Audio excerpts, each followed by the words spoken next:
kick the field goal. It'll be Jason Chingel out of the hole to Mesco.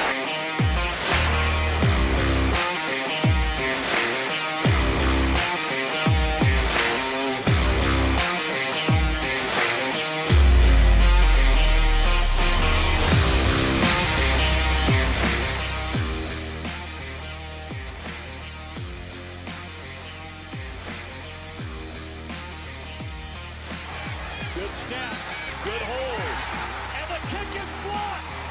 Appalachian State has stunned the college football world. One of the greatest upsets in sports history. Live from Chatterbox Sports Studios, it's Off the Bench with Thom Brennaman. Well, good morning, and good morning. It is Friday. The weekend is nearly upon us, and we welcome you, as always, to Off the Bench, presented by United Dairy Farmers. We come your way Monday through Friday, 10 a.m. to noon Eastern Time. You can find us on YouTube/Chatterbox Sports. We always ask, please, hit the subscribe button. Okay? We ask you, please do that. We're also on Facebook. We're also on Twitter. Just go to the Chatterbox Sports page.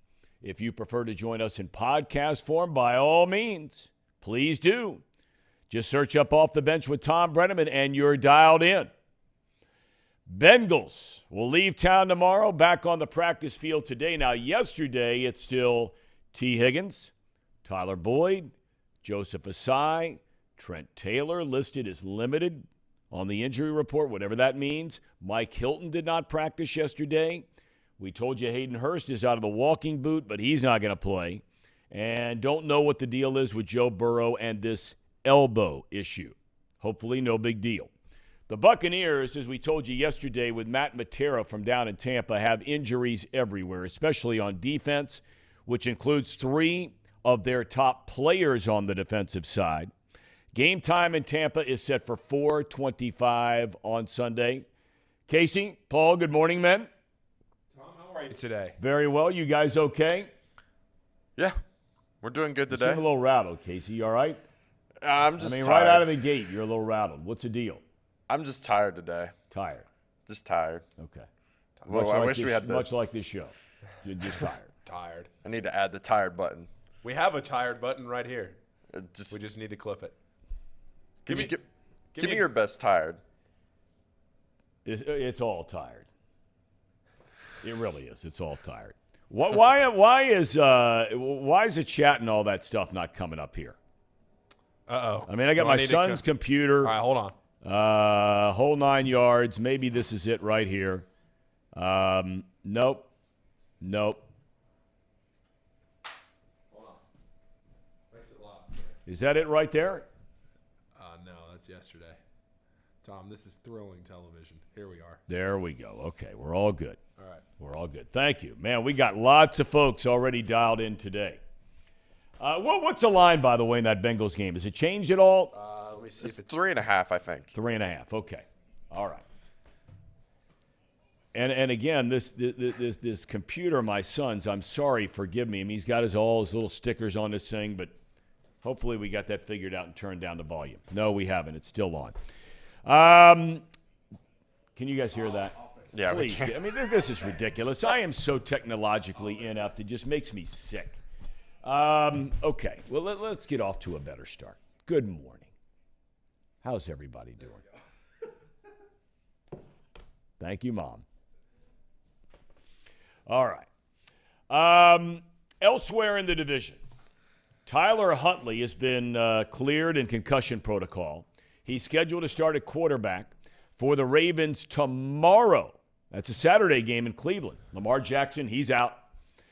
Now, explain this one to me. I read this on some website that said if the Ravens win the game, and Paul, this is right up your alley. Okay. If the Ravens win the game, their odds go to 76% of winning the AFC North. Can you explain that to me, please?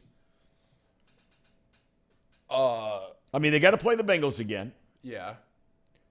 But yesterday in one of the game stories, I think it was ESPN.com, whatever site they're using or whatever data they're using, whatever it was, in the body of the article, it said if the Ravens win this game, that their likelihood of winning the AFC North jumps to 76%. Well, I guess if you look at it, the Ravens they're playing this game in Cleveland. They have 2 more home games after that before coming to Cincinnati, but you're playing the Falcons and the Steelers, both of which, you'd like to think if you're a Ravens fan, you can win both of those games. So then from there, if you're coming down to week 18, at the same time, the Bengals would basically have to win out, and they're playing a much, much tougher schedule. You have the Bills mixed in there. I figured you have to go to Tampa. You have to go to New England. Right. So the Ravens would just have more of an inside track. They're basically banking on the Bengals losing one more game and that last game of the year being irrelevant. Yeah. Based on their lack of strength of schedule. Basically. Okay. All right. Cleveland, by the way, is a 3-point favorite for that game. That is a 4:30 kickoff tomorrow. Also tomorrow, a big one in the AFC East as Miami, losers of 2 in a row, head to Buffalo. Supposed to be snow everywhere. 8 p.m. kickoff. I'm sure that'll be really pleasant sitting outside a Rich Stadium or whatever they call it now. Bills are favored by 7. Other big ones around the league with major playoff implications include the red-hot Lions in the Meadowlands to play the Jets, Jets. And Mike White is going to play quarterback. That is one tough hombre. Atlanta is in New Orleans. Former UC star Des Ridder makes his first NFL start at quarterback for the Falcons, who, along with Carolina, are 1 game back of Tampa Bay for the division lead. Can you put that into perspective for a minute? When we saw the Falcons and the Panthers against the Bengals, they looked like the 2 worst teams I've ever seen, and they're a game out of first. New England plays the Raiders in Vegas, the Giants in D.C., to face the Commanders Sunday night. Last night, they're not red hot, they're white hot. The 49ers. They clinched the NFC West title. Their 6th straight win. A 21-13 victory over the Seattle Seahawks, who are fading and fading fast. They were a great story early, but they are fading fast. It's the earliest the Niners have won a divisional championship since 2011. And they're on their 3rd starting quarterback. Now that's getting it done, boys. We're going to talk a lot about this in a minute. College football, the bowl season kicks off this morning down in the Bahamas. Where would you rather be? Right? On a Friday morning, mid-December, than the Bahamas. And that's where the Miami Redhawks are. They're a 10.5-point underdog to UAB. On Saturday, the Wasabi Fenway Bowl from Fenway Park in Boston. Supposed to be a lot of snow there, too. UC taking on Louisville. Neither team, of course, with its head coach from the regular season. We wish Kerry Combs all the best. He's one of our all-time favorites. He's the interim head coach for this game. This is an important start for Evan Prater. He really struggled in his first start there at the end of the regular season after Ben Bryant went down with an injury. The Cardinals are favored by 1 in that game. Go ahead. Is that it? Is that all we got? No. Oh, I see what you're saying. I was all in all, there are 9 bowl games over the next 48 hours. So enjoy. College basketball, what a weekend coming up. 5 games involving matchups of top 25 ranked teams, including UCLA and Kentucky. North Carolina plays Ohio State. UC is at home tomorrow against LaSalle. Xavier begins Big East play tonight at Georgetown. And the Yankees go out and spend another $162 million. And it's a day that ends in Y. All right. We have piling up here. Piling up. Lots of our favorites inside the chat already. Emperor Starscream says the Niners look incredible. Will be a tough matchup if the Bengals can get them in the Super Bowl. Jordan says it's a Purdy party. Sir Boy Wonder is there. The real spirit cat is back. Brian B. He's bummed that he has to listen to Tony Romo again this weekend. That'll be Jim Nance and Tony Romo on the call. You know what we need to do is on these Friday shows we need to get some bumping intro music. We need to get something going on a Friday show when the monologue's done and we kind of roll into this. We need to get some sort of theme music going for a Friday for a weekend. I think you're right. You know, we'd have to pay for that. But, I mean, is there really – whether you did not like kind of those bands back in the 80s. But, look, you're not going to admit it. A lot of you aren't going to admit it. But once it gets cranked up, you're somewhere and all of a sudden you hear on some speaker and it's really loud. That band Loverboy. Everybody's working for the weekend. You know what song I'm talking about? Oh, yeah. Now, I mean, look, I know it's Loverboy. I know they were walking around in bandanas, you know, and all that kind of headbands and that kind of thing. That's fine. But that tune is a great tune to kick off the weekend. Everybody's working for the weekend. That's it. All right. Nobody? Wow.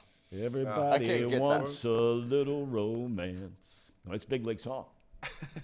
Big league song. Okay. We've got Zim Hude coming up here shortly. We talked about Zim yesterday, and the response from hundreds of you out there about his Twitter ban. You know, I think there are a lot of people that really miss him being on there. He very much is the everyday man voice of the Bengals, in my opinion. I've told the story before. I had never met Zim Hude. My son was following him like 2-3 years ago. We started this show. We came up with the idea of trying to reach out and trying to find some of the fans who have a voice but also know what they're talking about to have on this show on a regular basis. And we try to do that with other teams around the league. We did with Matt yesterday. Different kind of cat than Zim Hude, but we had him yesterday. We've had on Vach from Dallas. We've had on Matt from Kansas City. We've had on Big Low Country from Atlanta. You know, we've had a lot of guys. Nobody is Zim. Nobody's Zim. I think the closest one we ever had was probably Vach. And that's like, you know, when are we going to get him on? Just when the Dallas Cowboys play the Bengals? Zim is on every week, fellas. He is on every week, and we're going to have him on here again here shortly to talk about, you know, where all this stands. When you get banned from Twitter, do they notify you if you're going to be reinstated? You know how that works? Yeah. So basically the way it works, I guess it depends now because it could be different with Elon. I don't know. But the way it used to work and the way I think it still works, at least to a degree, is that you get suspended – and then after 3 days or 7 days, depending on how long your suspension is, you can apply for reinstatement. Now, if you don't apply for reinstatement, then the account just stays suspended until you do. Okay. But Zim could basically he could apply for reinstatement, and then if he ever does again, whatever he got suspended for this time, I don't know what, even if it was BS, whatever he got suspended for, they suspended him for something, and if he was to ever do that again, then he would get, I don't know, either permanently removed or a longer suspension. It's all kind of murky now, though, because of Elon. I mean, I don't know if you've seen what Elon's doing over the last couple of days, with suspending those journalists tweeting out about his private jet. But you know, it's all kind of gray area right now where we don't. I mean, not that Elon Musk is going after Zim Hude. No, well, he practically is. Yeah, I mean, yeah. But not, you know, it's not Elon is directly going after these journalists. He's not directly going after Zim Hude. But at the same time, like, I don't know. I'll be curious to hear from Zim what the email was because I don't know. We have Zim in here, so let's hear from him. All right, well, let's get right to him. Let's get to the man himself. The man, the myth, the legend. There's nothing that's a myth about him. He is the legend, hanging out. And we're not going to give his address like those journalists were trying to give out Elon Musk and his family and how they were traveling and all that kind of thing. Zim, how are you doing and what in the world is going on? Can you give us a status update? Do you have any update? Well, I am still alive. I'm still screaming Hude every single day of my life.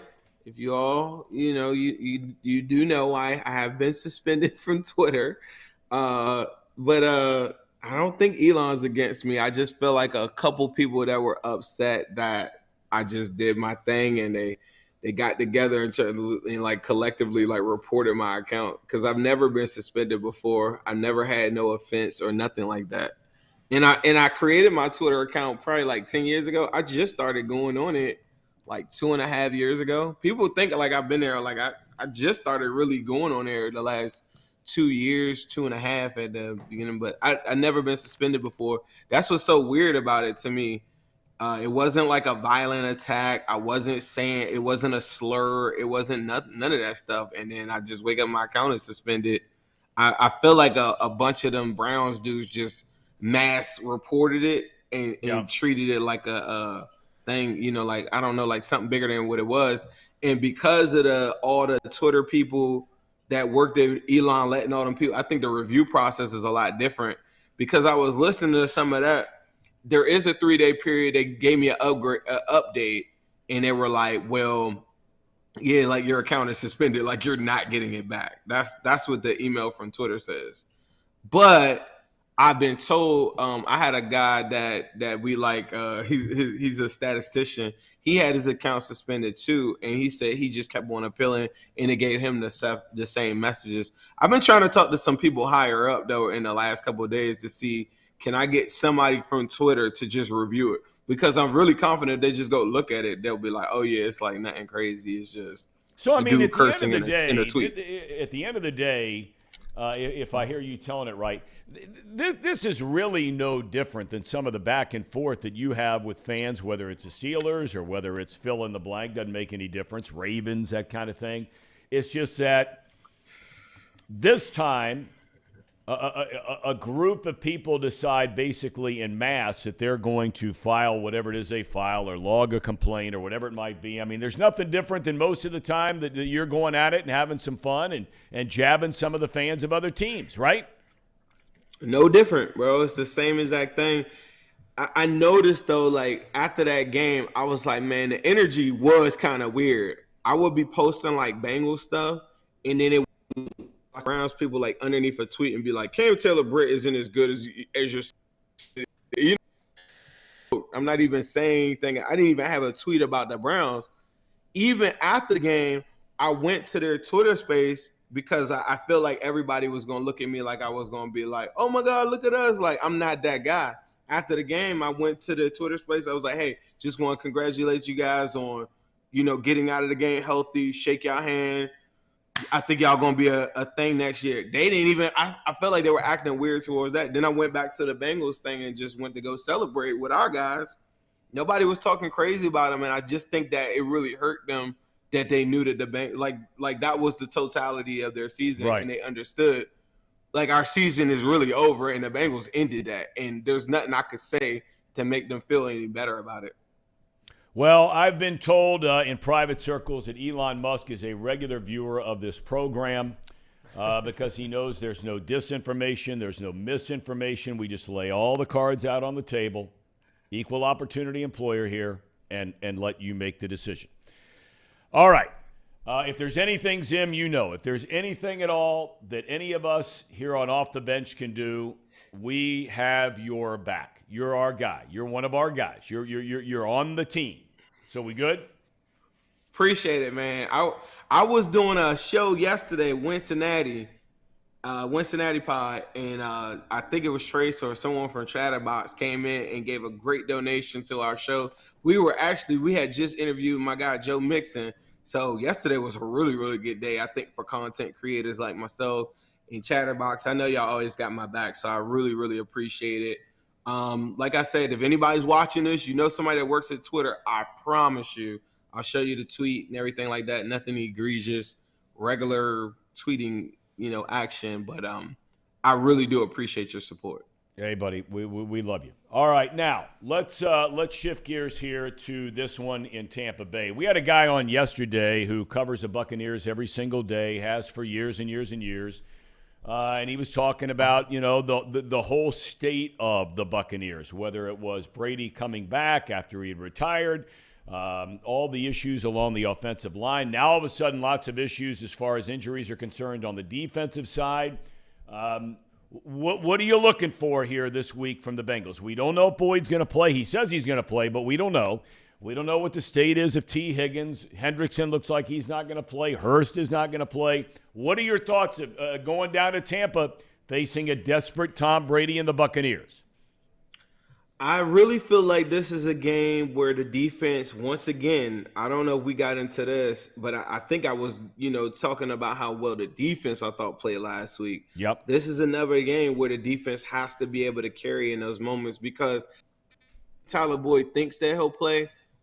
My gut tells me that Zach Taylor doesn't let him play. I'm even skeptical about T. Higgins because I think the coaching staff understands how important it is for our guys to be ready for the playoffs or at the very least be ready for the Bills. And I think that game right there is really, really important to them. And the defense is going to have to step up in a major way. I thought the bigger injury to Trey Hendrickson is a little bit bigger in my opinion because Joseph Osai has never, had a starting edge role. I think we're going to find out, what this guy's made of. And what if he were to have a big game? I just think that our outlook on the team is going to be really sky high if you can get like a sack or two from Joseph Osai coming up this week. But I think everything starts up front. Vita Vea on the opposite side for the Buccaneers, I don't believe is going to play. And that is major for what they want to be able to do as far as them stopping the run. I do think it's a Joe Mixon, Samaje Perine game. I think Mixon goes for another 100 yards again. I also think Joe Burrow is going to probably scramble and get like 40, 50 yards as well, too. I don't know if that's a hot take. Aside from that, it's just the name of the game is to make Tom Brady feel uncomfortable. The only time he scored 30 points this year was against the Chiefs in like a shootout. Even if they got into a shootout type atmosphere, which I highly doubt, I still like my chances with number 9, and that's what it is. I think the magic number for the Bengals is like 27 points. They scored 27 points. I just don't see the Bucs scoring that. And I'm not just basing this off of last week, them only scoring 7 against the probably the best defense in football with the 49ers. But the offense has been out of sync the whole entire season.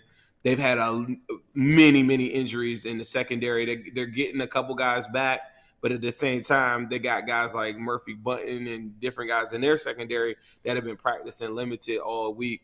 It's still Jamar Chase. I think that Todd Bowles is going to be able to come up with a better plan than what Joe Woods did. But I feel really confident that, Trent Taylor and T.I. come up and do good in their one-on-one roles. And I don't think the Bengals offense is going to ask them to do but so much. And if you show them a cover 2, Joe Burrow is going to show you, hey, I'm going to take the check down in true Tom Brady-like fashion. Are you pretty excited at all, Zim, about the first matchup between Burrow and Brady? Obviously, they don't play against each other. It's not a one-on-one game. We know that. It goes without saying. But it makes for a nice storyline. Are you excited about it? I'm pretty excited about it. The one thing I do think is like some of the greats like yourself, some of the people that have accomplished like a lot of different things in life. I hate when people, this is like a pet peeve of mine. It's like our society is so knee-jerk reaction to everything. Everybody always wants to be able to compare like this is the next guy. And I think it in a weird way, it kind of diminishes what Tom Brady has accomplished. I don't think like Joe comes to the podium, he says, I'm Joe and Tom is Tom. I do know that Joe Burrow says that, but in the back of his mind, he's like, I want to kill Tom Brady. Like, I do know Joe Burrow, he's built like that, and it is what it is. But I think the comparisons when you're talking about attributes is good. The killer mindset at the end of games, but I do dislike the comparisons to Joe Burrow and Tom Brady because I think that it just takes away. It's such in a now, like you're looking at Tom Brady right now, but you're taking away all those championship rings on his finger, all the different things that he's done. So I think Tom Brady, no matter what happens in this game, is Tom Brady, and Joe Burrow is still trying to create something and get to his first championship. But I do see the similarities. I am glad that everybody's interested in it. There's a couple graphics going around where most of the United States is going to be forced to watch the game. So I thought that was really dope. But I think it is a bit of the changing of the guards because who knows if Tom Brady ever plays again. Burrow said he's not interested in a jersey swap, and I thought that was so Joe Burrow, no jersey swaps, whatever. Maybe they do it anyway, but that competitive fire, that competitive edge, I'm telling you, he's a cold-blooded killer. Yeah, that stuff has always made me crazy about players in front of everybody And this was a big deal in baseball, the fraternization of guys before the game and around batting practice. And there was a point in time where, you did not speak to guys on the other team, right? You were getting ready to play them at night. And now all of a sudden with baseball, I mean, it's like Haight-Ashbury before every game. It's a big love fest and guys hugging and kissing and all this sort of nonsense before they play against each other. And now you're seeing it virtually after every NFL game. I mean, if Burrow – and look, would Burrow like to swap jerseys with Tom Brady? I don't know the answer to that question. I don't know anybody in their right mind who's a football fan that wouldn't want to swap jerseys with Tom Brady or plays football that wouldn't want to swap jerseys with Tom Brady. You just don't have to do it in front of everybody. Right. I think there's a right and a way I would do it, but I can't force somebody to do it the way I think that they should sign their own jerseys and mail it to their house.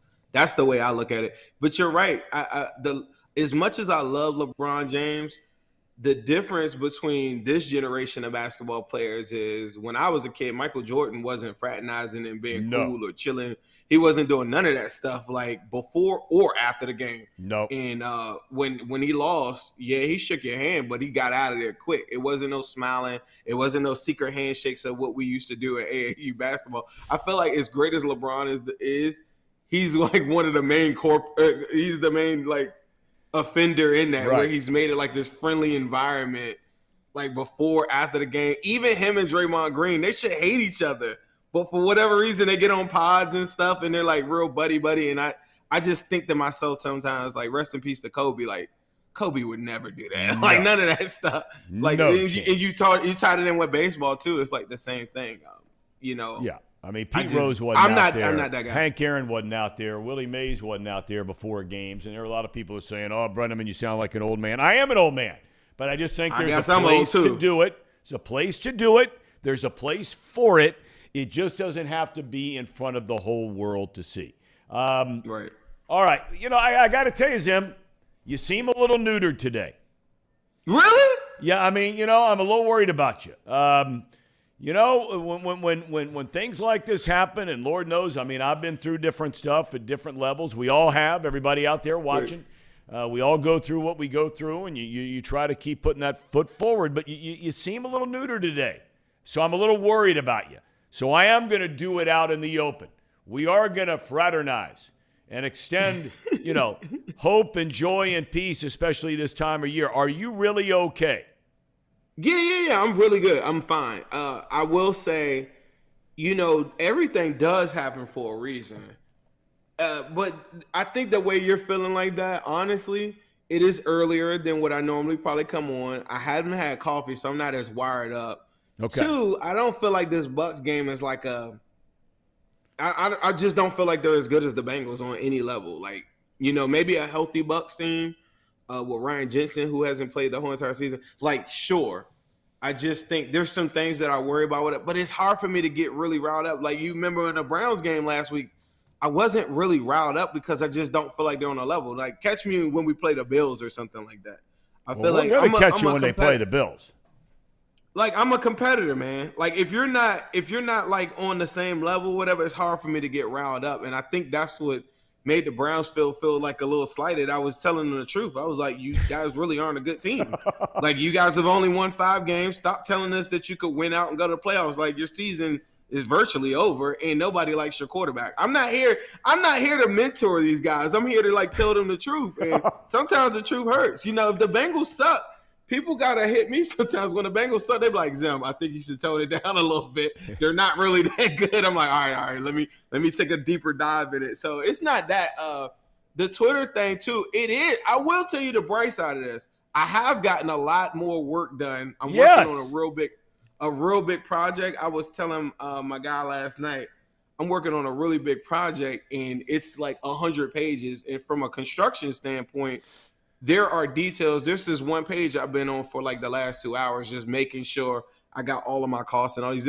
Like, there's attention to detail that if I was in Twitter or on those spaces, I think I might have looked past some of that stuff. So I do think that I am kind of like in work mode, kind of focused, and it's a really nice day outside. So this is one of them days where I'm going to sit outside, get away from stuff. But it has been refreshing not to wake up. You got to think.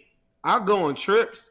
I go all around the world. And I was on that Twitter no matter what because I didn't feel like it was my Twitter. I always felt like it was like the Bengals Twitter. Like if the Bengals had like a cool dude like tweeting all this stuff or whatever, I always felt like I was like the Bengals Twitter. So it was like like I woke up every day. I don't care if I was on a trip. And my wife was cool with it. She was like, that's what you really love. So no matter where I was in the country, like every single day I made it. And I still on my Instagram, it's the same way. I don't go a day without posting stuff about the Bengals. I feel like it's part of my job. And when I get real old, I won't do it no more. But I'm hoping like somebody younger than me, like, like your son or like little Brenny, like little Luke, somebody like that takes over the reins and kind of comes with that same energy. Is like what I'm hoping that it, and I think it's working because them Instagram accounts and stuff, like, man, them kids be on it, man. I'm telling you, man, you are the man. I mean, you are the man. And when we miss you on Twitter, but you know what? I like that you're getting some of your life back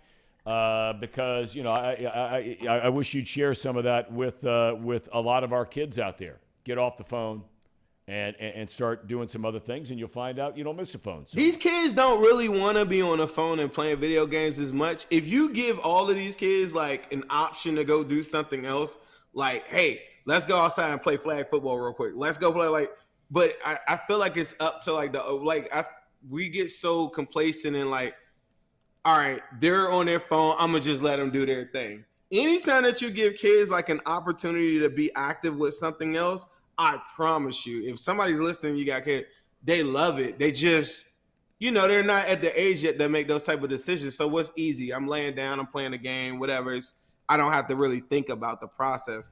It's same thing. Like if you got a birthday coming up or something, you got to have somebody plan the event so that everybody comes out. If not, the birthday person is just going to sit back and be like, all right, I'll take this cake and I'm chilling.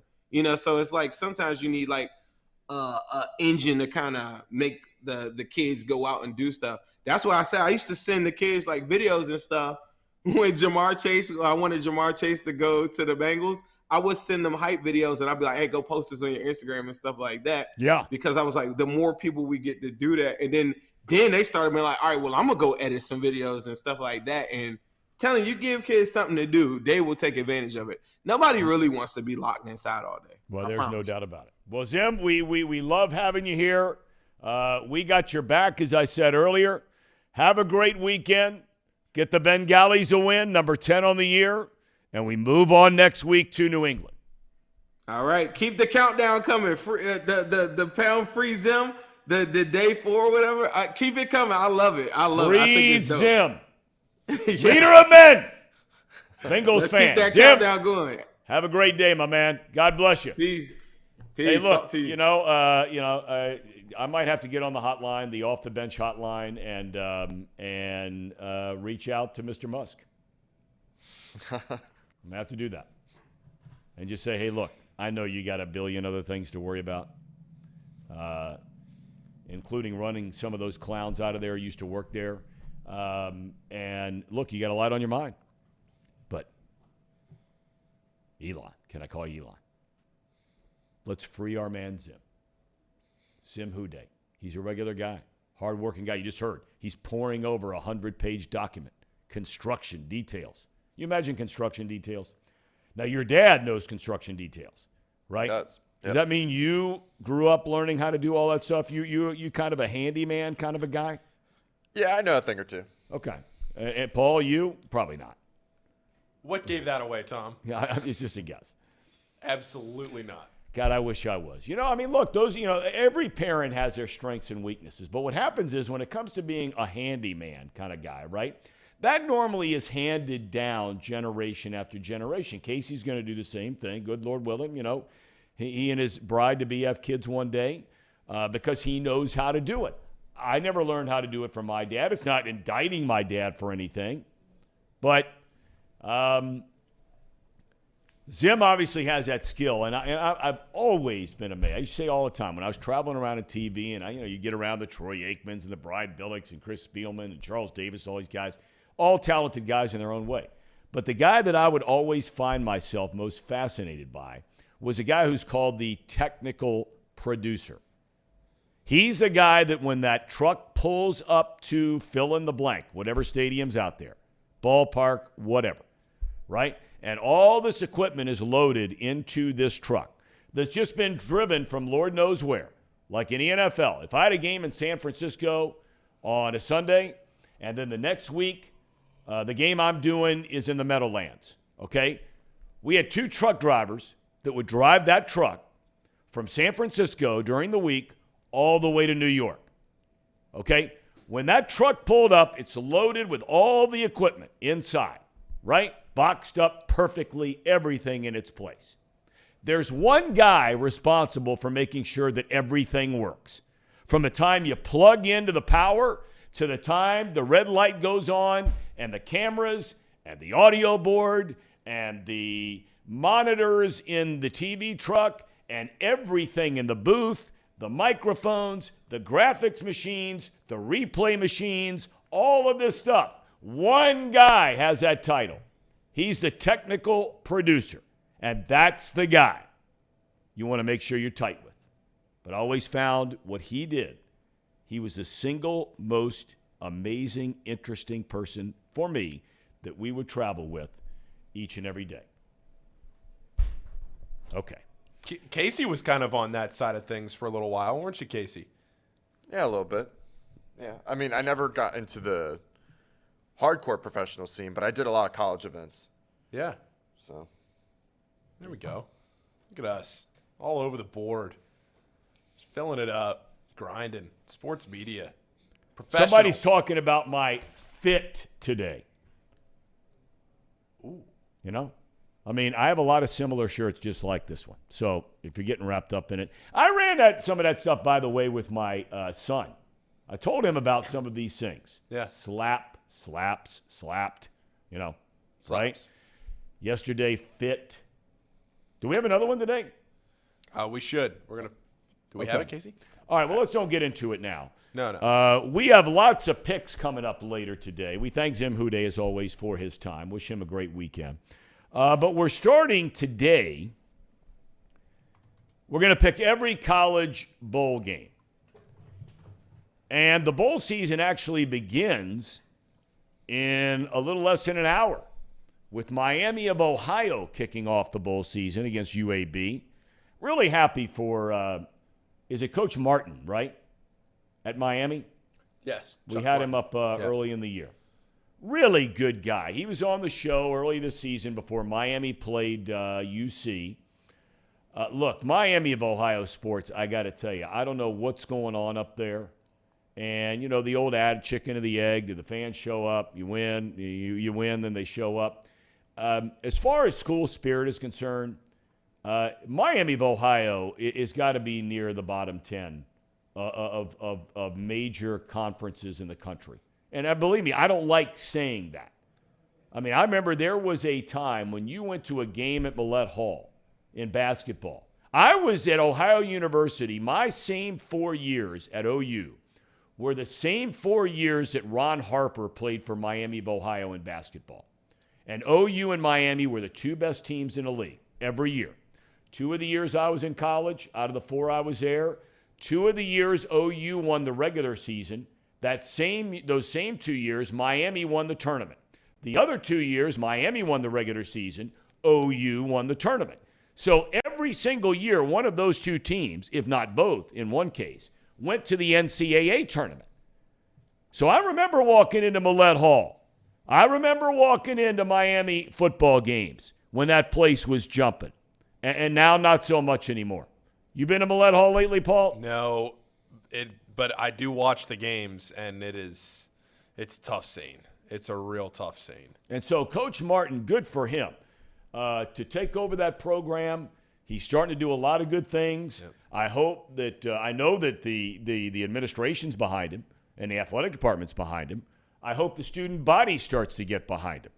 Because, I mean, they've got that street up there. What's the name of that street? Brick Street? Brick Street. Yeah. I mean, look, how many times can you go to Brick Street? And that's coming from a guy who used to go to Court Street regularly. Now, that's a real big league street, Court Street. That's in A-Town. I should say, while we're talking about bowl season, somebody that's sitting on the other side of this wall can throw it in the chat, but we do have a link to the college football pick'em bowl group that is Chatterbox Sports, to our big bowl group. You have to be in that by 11:30 today because the group locks when the first bowl game is played. You don't have to pick all 43 or however many bowl games there are today. You just pick them before they kick off. You can pick them all today if you want, but just you have to be in the group before the first game kicks off, and that's at 11:30. So you have less than an hour. If you want to join our pick'em group for the college bowl season, click the link. It's already on Twitter on the Seabox Sports Twitter page. It's up in the up here above me in the top corner. You can see our Twitter handle. But also it'll be here in the chat in just a second. So get up there and join it. We have a pretty good group, I will say, Tom. We have a pretty sizable group of people that's already in it. Really? Yeah. I was seeing it yesterday. I didn't know what to expect. We were kind of talking about it. We're going to get 10, 15 people. We were close to probably 30, 40 people in this, at least. That's great. A couple pages worth. We're going to start after 32. the new year to start having some outings from time to time, maybe take this show on the road from time to time. We've been talking about that idea, getting out to some local, restaurants, bars, whatever the case may be, and inviting all of you to come out there and join us. Maybe we change the time of the show. Because I don't know, I don't know about having a beer at 10 We've all done it, but wouldn't want to make it a regular kind of deal like Paul and Casey do. Sure. Right before they come in to produce this program, but we got to start looking into doing that, I think. And forgive me, by the way, for any advertising on the back of this computer. Mine is broken. Keys are broken on it, and so I'm using my son's old computer here today.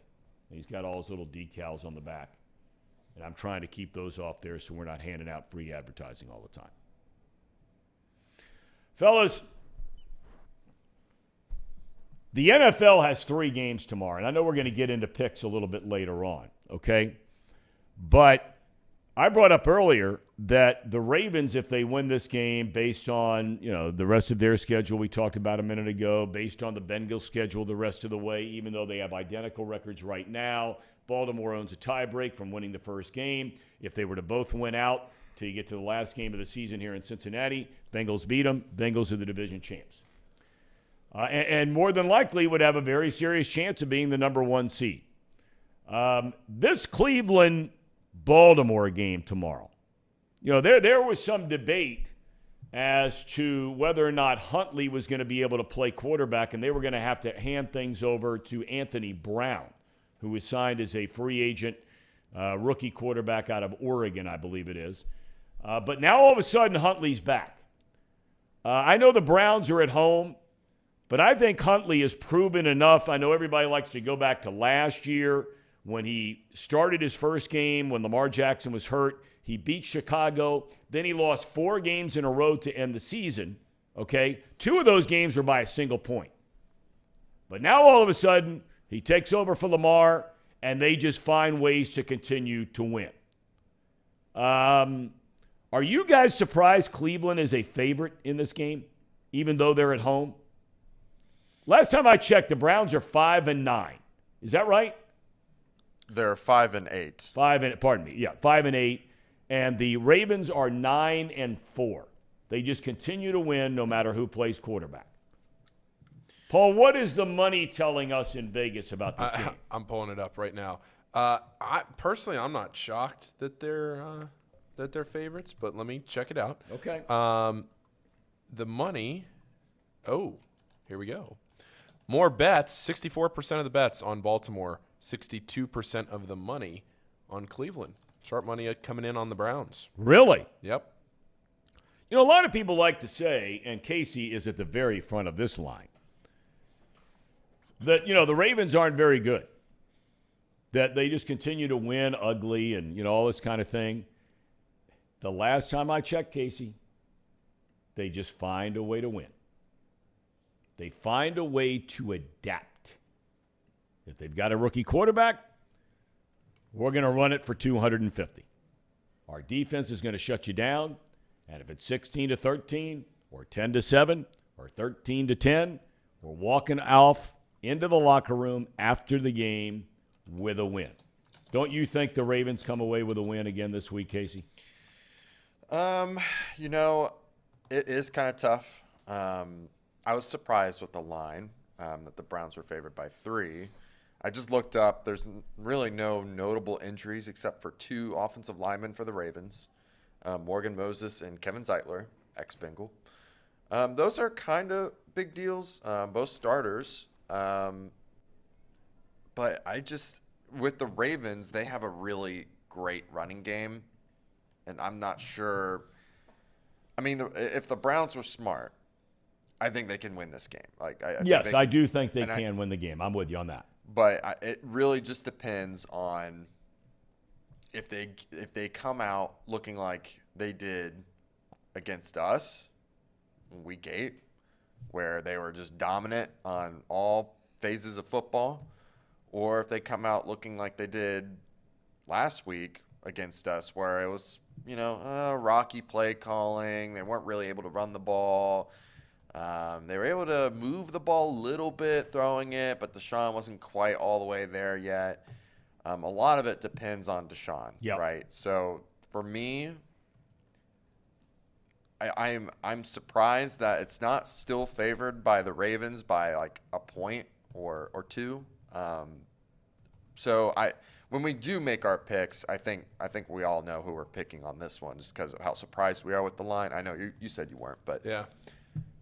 I mean, I really hope the Browns can do something here. I do too. I really do. I do too. I mean, it's hard to root for the Browns, but you certainly are hoping, knowing the Bengals schedule. And look, I think we all agree that there's not a team in the NFL that the Bengals can't beat. There's not one. Doesn't matter who they play, where they play them. If they've got their players on the field, they can beat anybody, and that includes the 49ers, and that includes the Eagles. They've already proven they can beat the Chiefs, and we're going to find out about the Bills. And they got that game here in 2 weeks from Monday.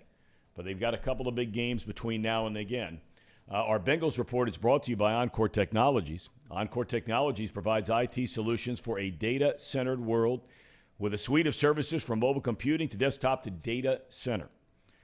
Supporting both centralized and work-from-home computing models to improve efficiency and productivity.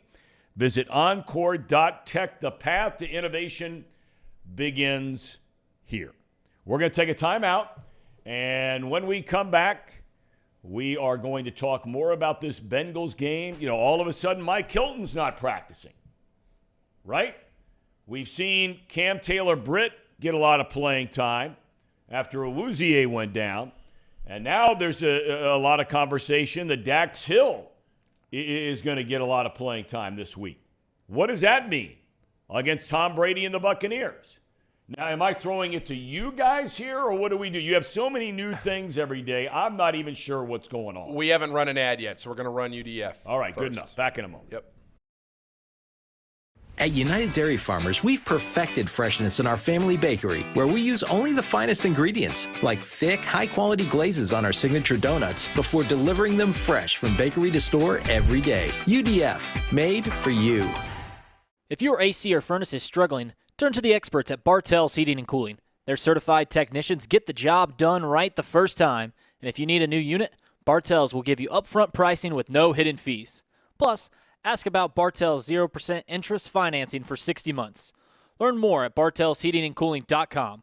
Bartell's Heating and Cooling, for a comfortable way of life. Eli's Sports Bar and Grill, proudly sponsoring high school football with 3 locations in Mason, Liberty Township, and Ross, Ohio.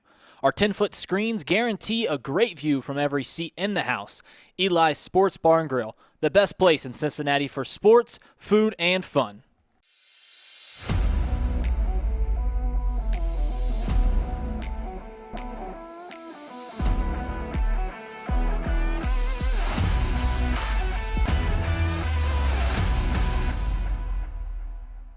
Where can you turn when you're in pain? Turn where more high school, college, and pro athletes turn. Where your neighbors and weekend warriors turn. Turn to Beacon Orthopedics and Sports Medicine and get superior care on your schedule. That's the Beacon difference.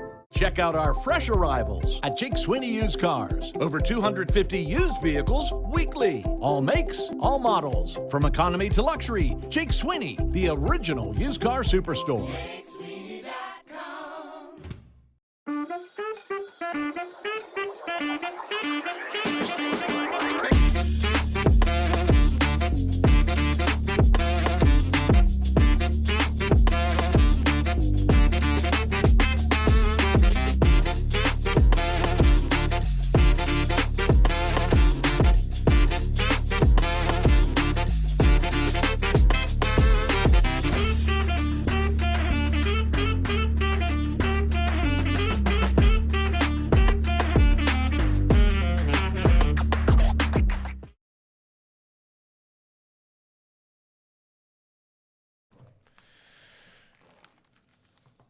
All right, Casey.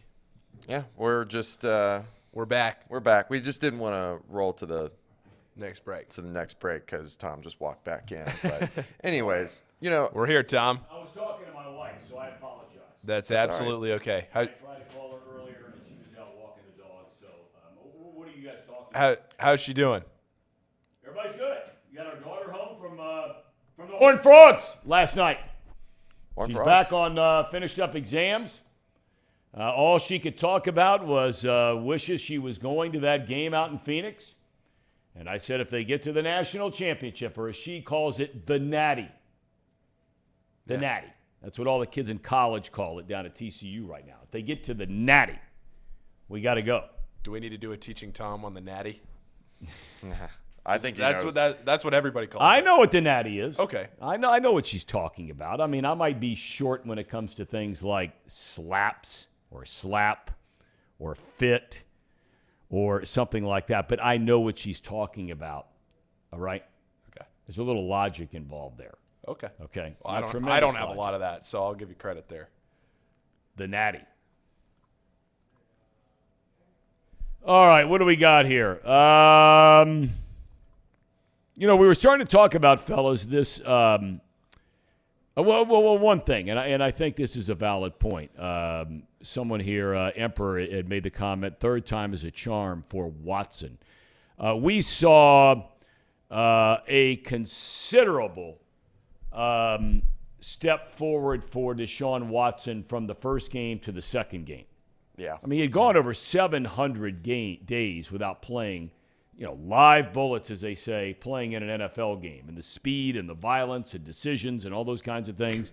I mean, look, for a quarterback, it's mind-boggling what these guys are able to do. Even guys that are just mediocre, and he's much better than mediocre. But he looked a lot better the second game. He might have a big game this week. Yeah, I mean, so I do want to say this one thing about the Browns game last week. And if I was a Browns fan, Deshaun was doing really well at the beginning. And we all know about that 4th and 1 call. That, to me, changed just the whole momentum. It changed the outlook of the game. And it killed whatever progress Deshaun had from the get-go, starting off hot. Yep. I mean, it just hit the reset button. And they could never get it back after that. So I'm hoping Kevin Stefanski can get out of his own way. Just call a normal game. Don't try to get cute. Let Deshaun play the whole thing. Treat him like you would if he was your franchise quarterback, because that's the only way that they're going to be able to win this game, because the Ravens are going to try to stack the box against Nick Chubb. And I also went back and looked. Those games have actually been pretty close, Ravens versus the Browns, the last couple of years. So I know it's a totally different situation, but those two teams, as of late, duke it out. And if that's the case, if we can get a duke it out AFC North battle, I think the Ravens can come out on top because of the injuries on the offensive line on the Ravens. I think that could be a big deal. You mean the Browns could come out on top? Yes. Sorry. I mean, look, we talked about this last week. Most of the time, not every single time, but most of the time when you start looking around at division matchups, especially the AFC North, most of the time they're on the lower end of the scoring, and they're normally pretty tight games. Now, you could say that pretty much for most divisional games around the NFL. Now, there's some teams that just have other teams' numbers. Right now, Buffalo is in that kind of thing with New England. Right now, they just got their number, which brings us to a second game tomorrow. There's 3 games tomorrow. 2 of them are huge games. Cleveland, Baltimore, and what to make of Miami. Fellas, there was a time 3 weeks ago when Miami, I think, had won its 4th or 5th game in a row since losing to the Bengals here on a Thursday night, where everybody's talking about Tua. Everybody's talking about him being in the MVP race, talking about the Dolphins look for real. Well, now all of a sudden, Tua rolls his ankle. He continues to play, but he doesn't look the same. Like everybody else these days, they go out to San Francisco and they just get blown out of the gym. Okay, you write that one off, fine. They stay out west. They play the Chargers last week. They lose again. Chargers are average, a little better than average at best. And they've got more guys hurt maybe than any team in the league so far this season, especially on defense. And Tua and the Dolphins couldn't do a whole lot in that game. Now their 3rd straight road game, and they are going to Buffalo. Now, I think we all agree, the Bills have not looked all that great lately, right? I mean, they've had a couple of games where Allen's getting a little sloppy with the ball and turning it over, and then they've had a couple in there where they've looked very good, and they look like the best team in the AFC. There is no way Miami goes up there and wins that game tomorrow, is there? I mean, none. N-U-N, none. Is that why they might win, though? Well, where's the money on that one? Before, Casey, you answer that question. Paul, where's the money on that game? Let me. And the spread is what, 7? Yeah, it's 7. That's down from 10. It's a touchdown. Right? Yeah, it's. Let me take a look. Hold on. We're getting there. I wanted to say that yes. it is snowing. It's going to be like a 9-inch snowfall. Right.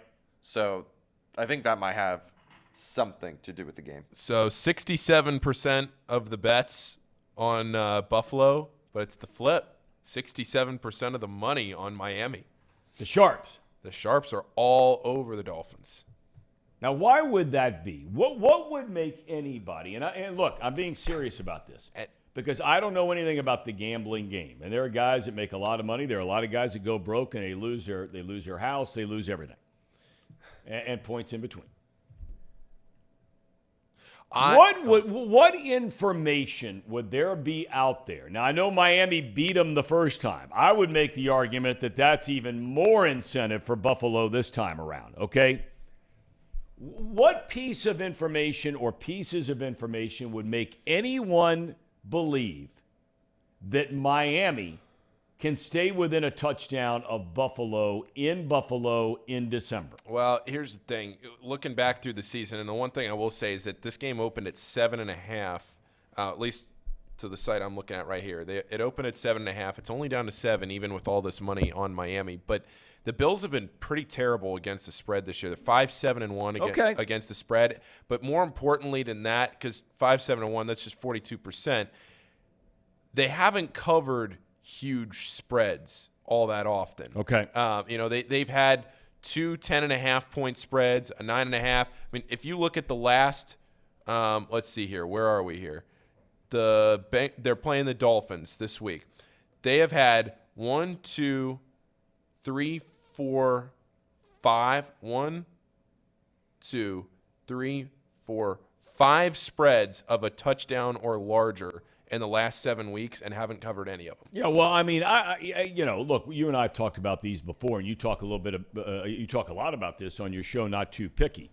For whatever reason, Buffalo, reasons, they've got a good team and they got good players and they got a good coach and blah, blah, blah. But when you start drifting into 9.5 and 10.5 point spreads, how many teams cover those? Yeah, that's what I'm saying. It's in the NFL, and how many times this year have we been doing the pick'em between us, and we get to a 10-point spread, and I just say, look, I'm just going to look into this and say it's so tough in the NFL when you see these massive spreads. Now, sometimes they make sense, but other times Man, I don't know. I just hate it when you get up towards the double digits. Now this one's not. This one's just at a touchdown, which you see plenty of those. But I don't know, with the weather and the way Miami has played lately, and the Bills needing to really start generating some momentum here down a stretch run. I like the Bills in this game. We're getting breaking news here. Okay. I was talking earlier about how Mike White is one of the toughest dudes I've ever seen, and the beating he took at the hands of Buffalo's defense when they were sacked. They were blitzing all over the place. Bills, as we know, are without Von Miller. He's out for the year. And White just kept getting up. He'd leave the game. He'd come back. He'd get knocked down 5 more times. He'd get hurt. He'd get up. He'd come back in the game after leaving for a few plays. Well, apparently, after being told all week that Mike White was going to start at quarterback, this just in. Jets team doctors are not ready to clear him for contact ahead of Sunday's game. And guess who that means is back as a starting quarterback? Oh, God. Zach Wilson back? You got it.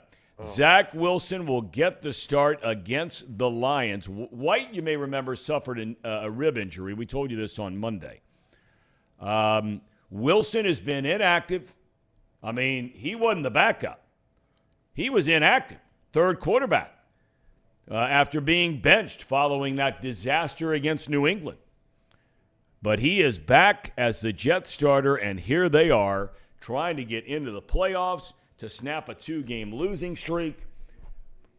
I tell you one thing, for that kid's sake, and I don't know him, he seems like a pretty good kid. He's got a lot of confidence, and, maybe he's made some mistakes. Hell, he's young. He's 22, 23. You're going to say some stuff and do some stuff that, look, we were all 22, 23 once, okay? And he's in New York, and he's a quarterback, and he's got the media all over him 24/7. But I can promise you this. He better get off to a good start. Leader of men. I didn't just hear that. That crowd in New York, and that's at the Meadowlands. It's a home game for the Jets. We know the Lions are coming in laser focused. They're playing as good as a lot of teams around the NFL right now. Trying to get in the playoffs. They need a lot of help. They got help last night with Seattle losing. They need more help. They need Giants, Commanders. They need one of those two for the bottom to fall out along with Seattle, and they've got to keep winning, talking about the Lions. But back to Wilson. That crowd, if he comes out the first 2 or 3 pass attempts, airmails a guy, throws a pick, bounces one of those deals. Ooh, boy. Ooh, boy. That's not a Cincinnati crowd. No, it's not. No, it is not. He will be – I think he's already been shipped out, right? That was the whole point of why he was inactive. They started Mike White. I don't know. I guess this is his 3rd chance. 4th chance. We'll see what Wilson can do. But I'm on the Lions train, and they'll be a half game back from making the playoffs if they win this Sunday. So that little sliver of hope for the Lions fans. We might be looking at a 500 Lions team, and they're not out of it yet. I don't know how long it's been since then, or since that's ever happened. Like 10 years ago, maybe. With Jim is it Caldwell? Jim? Caldwell, yeah, they should have never let him go. Yeah, should have never let him go. Cole Tyler, for that matter. That guy was he is a good football coach. They made a terrible mistake in Detroit getting rid of him. They brought in Matt Patricia, a good guy, really likable guy. I did a lot of Lions games and really enjoyed the time being around Patricia. Of course, he's back in New England. That's where he came from to begin with. But Jim Caldwell is an outstanding football coach. They should have stuck with him. But the fighting Chris Spielmans, Spielman, along with the owner, they were the ones that interviewed Dan Campbell. Campbell gets a job. And look what he's got going on now. What were they, 1-6, 2-6? 1-6. And now look at him. All right, I want to get to the 49ers. Should we just be doing our picks while we're doing this? No. No? Not yet. No. Okay, not yet. Nope. I want to get to because the 49ers are off the board. Okay. They played last night. look, Kyle Shanahan as a head coach, John Lynch as a general manager, they've not gone to a Super Bowl. Jim Harbaugh was still the coach the last time the 49ers. Is that right? Or did Shanahan get them to a Super Bowl and they got beat? Yeah, Shanahan took him. All right, Shanahan took him. But they not won a Super Bowl is the point I'm making. Shanahan is obviously the son of legendary Hall of Fame coach Mike Shanahan. Grew up around the game, played the game, smart guy. John Lynch, great player, really smart guy. So they take over that 49er debacle, okay, because that's where it was going. Took them a little while to get going. They make the trade for Garoppolo. They get to the Super Bowl. They get beat. But when you look at what Kyle Shanahan has done this year, now, did he make a mistake starting Trey Lance at the beginning of the year? I think he did. But you wonder about the pressure from the general manager and from ownership after drafting Lance in the first round. They bench Garoppolo to start the year. Lance is a starter. And you just have the feeling and the sort of under the current. A lot of the players on that team didn't feel like this was a time to be going with a rookie quarterback, that they were built to win and built to win now. Lance gets hurt. In comes Garoppolo. Takes him a little while to get going, and then they really get it going. But then Garoppolo breaks his foot. And in comes Mr. Irrelevant. And for those of you that don't know what Mr. Irrelevant is, when they go through, 6 or 7 rounds? 7. 7 rounds. The last guy picked in the draft is labeled Mr. Irrelevant. That's Brock Purdy. Purdy steps in there, takes over for Garoppolo. He makes his second start last night. If you score 27 or 21 points or more with the San Francisco 49ers, and they won 21-13 last night over Seattle in Seattle to clinch the NFC West, 6th straight win. If the 49ers score 21, 24, something like that, which with that run game, the way Purdy is playing, 2 touchdowns last night, 17 of 26, no turnovers, sacked 1 time. What they have done in San Francisco is unbelievable. Try to put yourselves in a situation, and I know for many of you it's so hard, and Casey's at the top of the list. Try to put yourself in the situation, if this scenario at quarterback, plug in the Cincinnati Bengals. No chance. No. None. No way they're on a 6-game winning streak.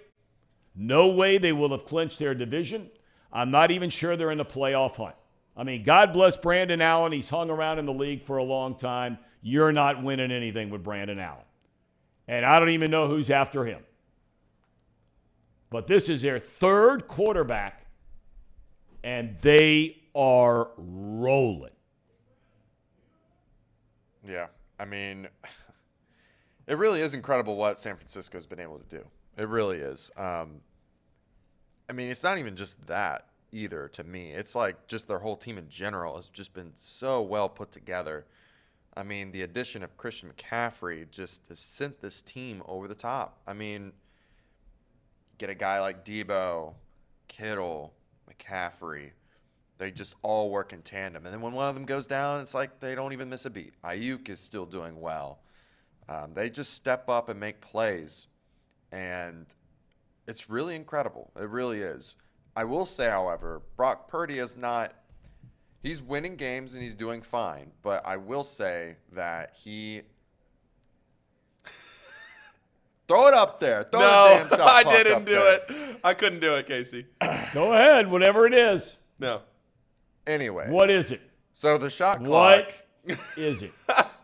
You want to know what the shot clock is or what I'm about to say about the Well, both. What's the shot clock? I just threw this off the rails. That's my fault. The shot clock is in order to keep track of a take, in order to speed up whatever I'm trying to say, and it counts down. Once it hits 0, a buzzer goes off. Okay. All right. So- We're going to start implementing that.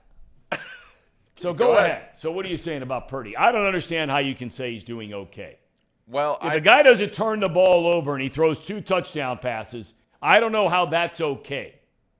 It's just okay because a lot of the touchdown plays specifically were schemed.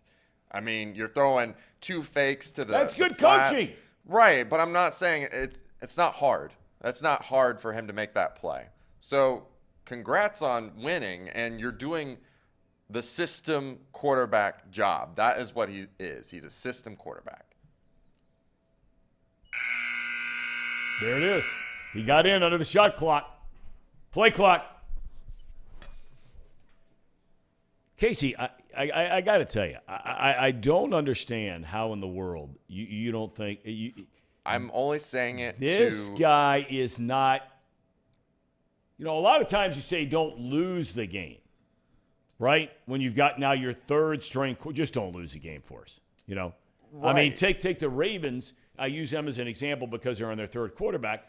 But the 49ers have not, crawled in a hole and played scared with a third-string quarterback. I'm not saying the Ravens haven't either. You got to play to your strengths. And John Harbaugh feels like his team's primary strength, is to run the ball. And they ran for 260, whatever it was last night. They got J.K. last week. They got J.K. Dobbins back now in the backfield, and he's healthy, and he looks great. The 49ers ran it 34 times last night. They throw it 27. They ain't afraid. Right. I'm not saying that what he is isn't fine. He's fine being a system quarterback. But you go look at the 49ers fans on Twitter, and they're like, oh, my God, we found our guy. Our franchise quarterback has come. Our savior, Brock Purdy, beating Tom Brady, beating our rivals, the Seattle Seahawks. Oh, my God. Come on, give me a break. He's a system quarterback. He's your third-string guy. That's what I'm trying to say. Casey, we've seen 2 games. I know. I'm just saying that is what the 49ers fans are saying. Go look it up on Twitter. What I'm saying is they've won 6 in a row. That's what I'm saying. And they're not only beating teams, they are kicking teams' tails. I mean, you call them whatever you want to call them. I look around the NFL and I see a bunch of guys that are starting quarterbacks. Aaron Rodgers isn't in the system quarterback. Purdy's numbers are better than his. Oh, here we go. Oh, Purdy over Rodgers. Not what I said. Not what I said. Not what I said at all.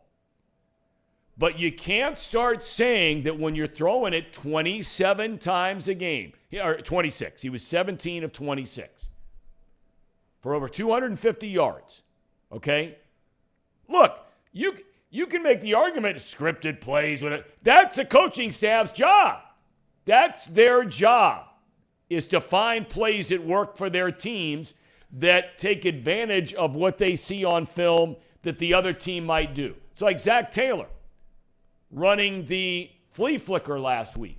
He saw, based on a couple of times early in the game, that when the Bengals were going to run the ball, the safety is just nosediving to the line of scrimmage to stop the run. I can't believe you're using the game where Joe Burrow throws the most tightest pass that we've probably seen all year between 2 defenders. Jamar Chase doesn't even realize the ball's coming. I'm talking about the flea flicker. I know, but I'm saying that you can't compare Joe Burrow and Brock Purdy. I'm not you're not listening, Casey. I was talking about schematically the coach's job is to find a play that will work. Trick play, whatever it was. That's what I'm talking about. Kyle Shanahan's job with Brock Purdy at quarterback is to find things to take advantage of the defense that they're playing against, a play that might work. And I'm not taking that away double from look, them. double fake thing, he saw something in Seattle's defense.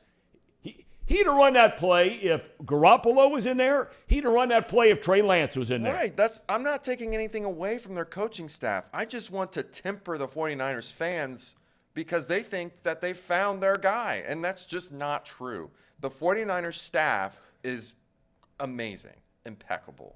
Of course they're going to call and draw up those plays. And Purdy, he executed to perfection, okay? I get that. But Kittle was wide open on a cross. So was the flea flicker. And Yeah, I could have made that throw. But Joe Burrow throws the dart of the year in the same game. How is that? You're crossing over into apples and oranges here. How can you say, do you think there was somebody in Boston about 17 years ago that said when Tom Brady walked in relief of an injured Drew Bledsoe and maybe he won his first couple of games and maybe they were a little conservative on offense? Do you think there's somebody out there that made the comment, boy, these Patriot fans, they're all wrapped up in this Brady guy, 6th round pick, whatever the hell he was. Man, they don't have their guy. How do we know that Purdy's not their guy? He's 2-0. And all I'm saying is damn near flawless. I'm saying temper expectations. He hasn't proved anything yet. I'm not tempering anything when you're winning, brother. So you think that Temper they've got them when their you guy. lose. So you think they've got their guy is what you're telling me. Look, all I can go by is the body of work. That's all I can go by, okay? All I can go by. And on Brock Purdy, okay? Yeah. And let's just go to the Casey, why don't you San like Francisco 49ers here real quick. Like, why don't you think when he's 2-0, why don't you think he's... No, I'm not saying I don't dislike him. I'm just saying... They've outscored their last two opponents with him at quarterback 56-20. Yes, I get 56 on the board in 2 games. But 56. But have you watched what he's throwing to wide open guys? I'm just saying that if Brandon Allen was in there, he would probably get the same praise. And we all know Brandon Allen is a second-string quarterback.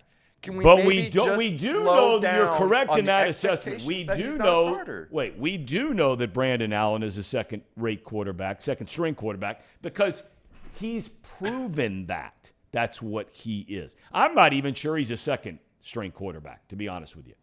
That's an area the Bengals need to upgrade next year. But Brandon Allen has had games. This kid has not – you can't say he's anything. You can't say he's Tom Brady. You can't say he's Brandon Allen. You're proving my point. You can't say he's anything. I'm saying, no, I'm not. No, I'm not. You are ready to say don't get excited about Brock Purdy. I'm saying I would make the argument there's a lot of reason to get excited for Brock Purdy because you've only seen him play 2 games. If I saw Brandon Allen come trotting out from the sideline, not too bueno excited. And there's a reason why. Track record. Back of the bubblegum car. Brock Purdy. He has hit on 67% of his passes. Please, just Tom. Hang on. 67% of his passes. Okay? He has thrown 6 touchdowns. 2 picks. The picks were early when he was coming in mop-up role behind Garoppolo. I'm not saying he's the next anything. All I'm saying is he's 2-0 as a starting quarterback in the National Football League, and his team just clinched a divisional title last night. On the road in Seattle. Casey needs to see more. I just need to see more, Tom. I want him to continue to do well. I'm not you're rooting against the guy. I'm not trying to root against the guy. I'm trying to temper the fans' expectations because they're setting themselves up for failure. Plain and simple. There's a reason why he was Mr. Irrelevant.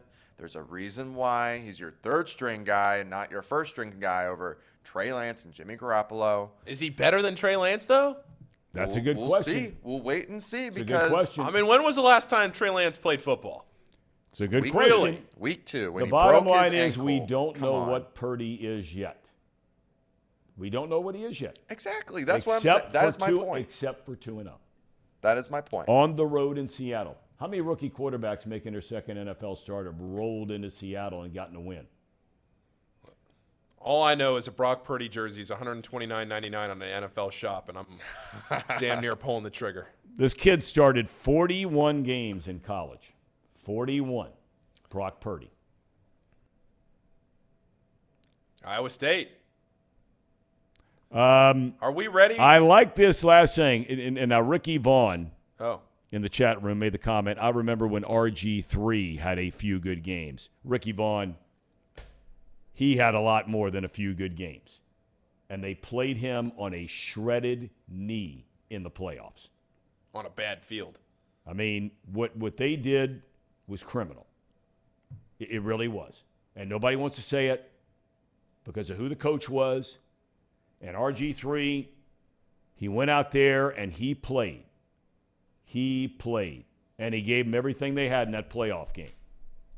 You were probably in high school then, weren't you, Paul? Right in D.C.? Yeah, I think that was maybe my freshman year, something like that. Oh man, the city was just, electric. I did a bunch of their games that year. Guy was unbelievable. He was so awesome to watch. That was like the only time in my life that you got fired up to watch what was then the Redskins game. Yes. The Washington Football Wizards, as they're known as now. Oh man. Okay. He was just the best. And then you see that field that he was playing on, tore his ACL. I don't know if I've seen the city go from 100 to 0 that quick in a long time. No doubt. And DC sports have had some low moments over the years until 2018. Now, see, Sir Boy Wonder, you've gone off the reservation. Normally, you're on it. Uh-oh. Says Thom would pick Brock Purdy with the first pick if he had a fantasy draft. I mean, well, I don't. You guys I are don't totally misunderstanding what I'm saying here. I That's what you believe, Sir Boy Wonder. And I know you've got a little, kind of ribbing in you. God bless you. We love it. It's not what I'm saying. He's an undefeated quarterback. I wouldn't blame you if you did take him. He's never lost. I mean, are we really going to sit here and act like the defense wasn't the real reason why they won that game last night? I mean, 56 points in 2 games. 56, last 2. 56. We'll just keep waiting. Now, the defense did score a touchdown last night. yeah, they did. Yeah. All right, we're going to take a break, and you know what's next. It's time, boys. Picks. Somebody went 8-0 last week. Can't remember who that was off the top of my head, but we'll get it figured out in the break. You guys can remind me. It's been a long few days. Somebody went 8-0. We have lots of picks this week. Yeah, we have like 14 picks, I think, because we're picking 1, 2, 3, 4, 5 NFL games, and then every bowl game between 11:30 a.m. Eastern Time in the Bahamas and Monday morning. Do we have any little, catchy kinds of things that we're going to try to get in today? Things you guys have been so busy working on after hours? We do have a teaser for the picks that's coming soon, but it's not ready today. Okay. Yeah, but nothing else today. No teaching Thom, none of that stuff today, we have right? This day in history. This day in history. Day in history. Let's go ahead and do that before the break, before the pick. Okay. Here. Go ahead. All right. This day in history, 1972, the Miami Dolphins complete their first undefeated season. And the only undefeated And the season. only undefeated And season. it should be noted, went back and did a little checking about their season that year. They only played 3 games the entire season where opponents played them within 10 points. Their toughest game of the year was on the road in Minnesota the first month of the season. That's how good they were. 1973, Orenthal James Simpson. OJ! First running back to break 2,000 yards. Great football player. End of story. Go ahead. 1991, the Marlins signed their first ever player, Clemente Nunez. It's been that long. I mean, I was before I was alive. 93. When do you remember it well? Oh, wait, and then Casey has one more for us. I can't. Come on, Casey. You got it, man. Who is it? All right, 1983. Oh, my God. Why would you do this to him, Paul? I specifically Why made would you do this to him unless this is going to be a clip later on? Because we spent so long teaching him yesterday that I need him to apply his knowledge now. Go, Casey. Do it. 1983. Yogi. Oh, no. I wanted to say it so bad. Yogi Berra. Yogi Berra. Oh, my God. Is the second Yankees manager. It signs as the second Yankee manager. What? Yogi Berra. There's no way he was. Signs as the second Yankee manager. There's no way in 1980. Yogi who? We have got people on the chat that are screaming for Casey to be fired. Thom, when I Ca- just couldn't say his Screaming for name. in capital letters, they're I writing just this couldn't stuff. say his name. when Casey looked over the computer yesterday and goes, Paul, do you think Yogi Berra would be a good add to the This Day in You History? grew up in the Dominican, Yogi Berra. I don't think I have ever fallen out of my seat faster than that yesterday. I wish there was I just want an all-time rolling camera in this studio. When he popped his head over that computer and looked over to me in that chair, and when we were putting this Day in History segment together. All-time moment. Casey, you're the best. I love you, Casey. You're the man. I'm glad I could give everyone some entertainment. You know what, though? That's what this show is all about, is to grow. We all grow together. The show is growing. Casey's enthusiasm for baseball and knowledge of baseball is growing, right? Yeah. Not one of us is there yet, whatever it might be, in an expertise you think is your field. Not one of us is truly ever there. So we just continue to grow. We're like that mustard seed, just a mustard seed side of faith, right? We'll move mountains, and that's what we're trying to do here. Just keep Casey like that little mustard seed. That's your new nickname from now on, mustard seed. Mustard seed. Okay, we're going to take a break, and we're back with picks. Moving mountains after this. It's that time of the show, the Ham and Eggers. These guys are great. Trust me, I would know. I introduce all the best segments. All right, Casey. So here's what we're going to do, since you need to figure out who Yogi Berra is. So do you know anything about Yogi Berra? I'm going to teach you here because this is important. He's one of the most famous baseball players of all time. I know hardly anything about him. Okay. Thom, you don't – if you need to step out, you don't have to. Okay. All right.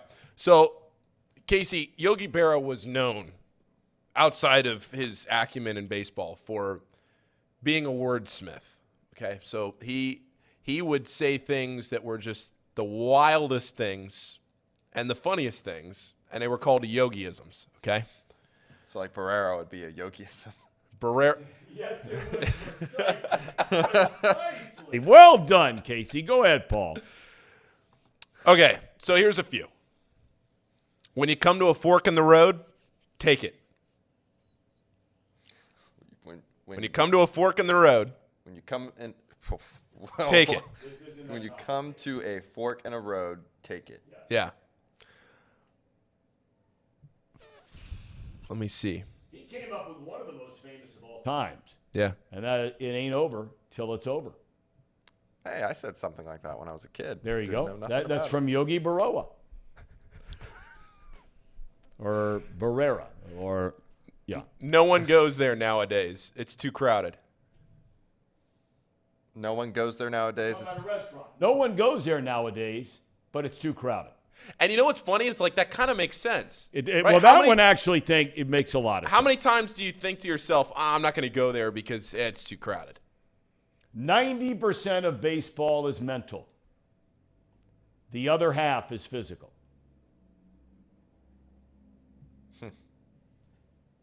Wait, you said 90%? Precise. See?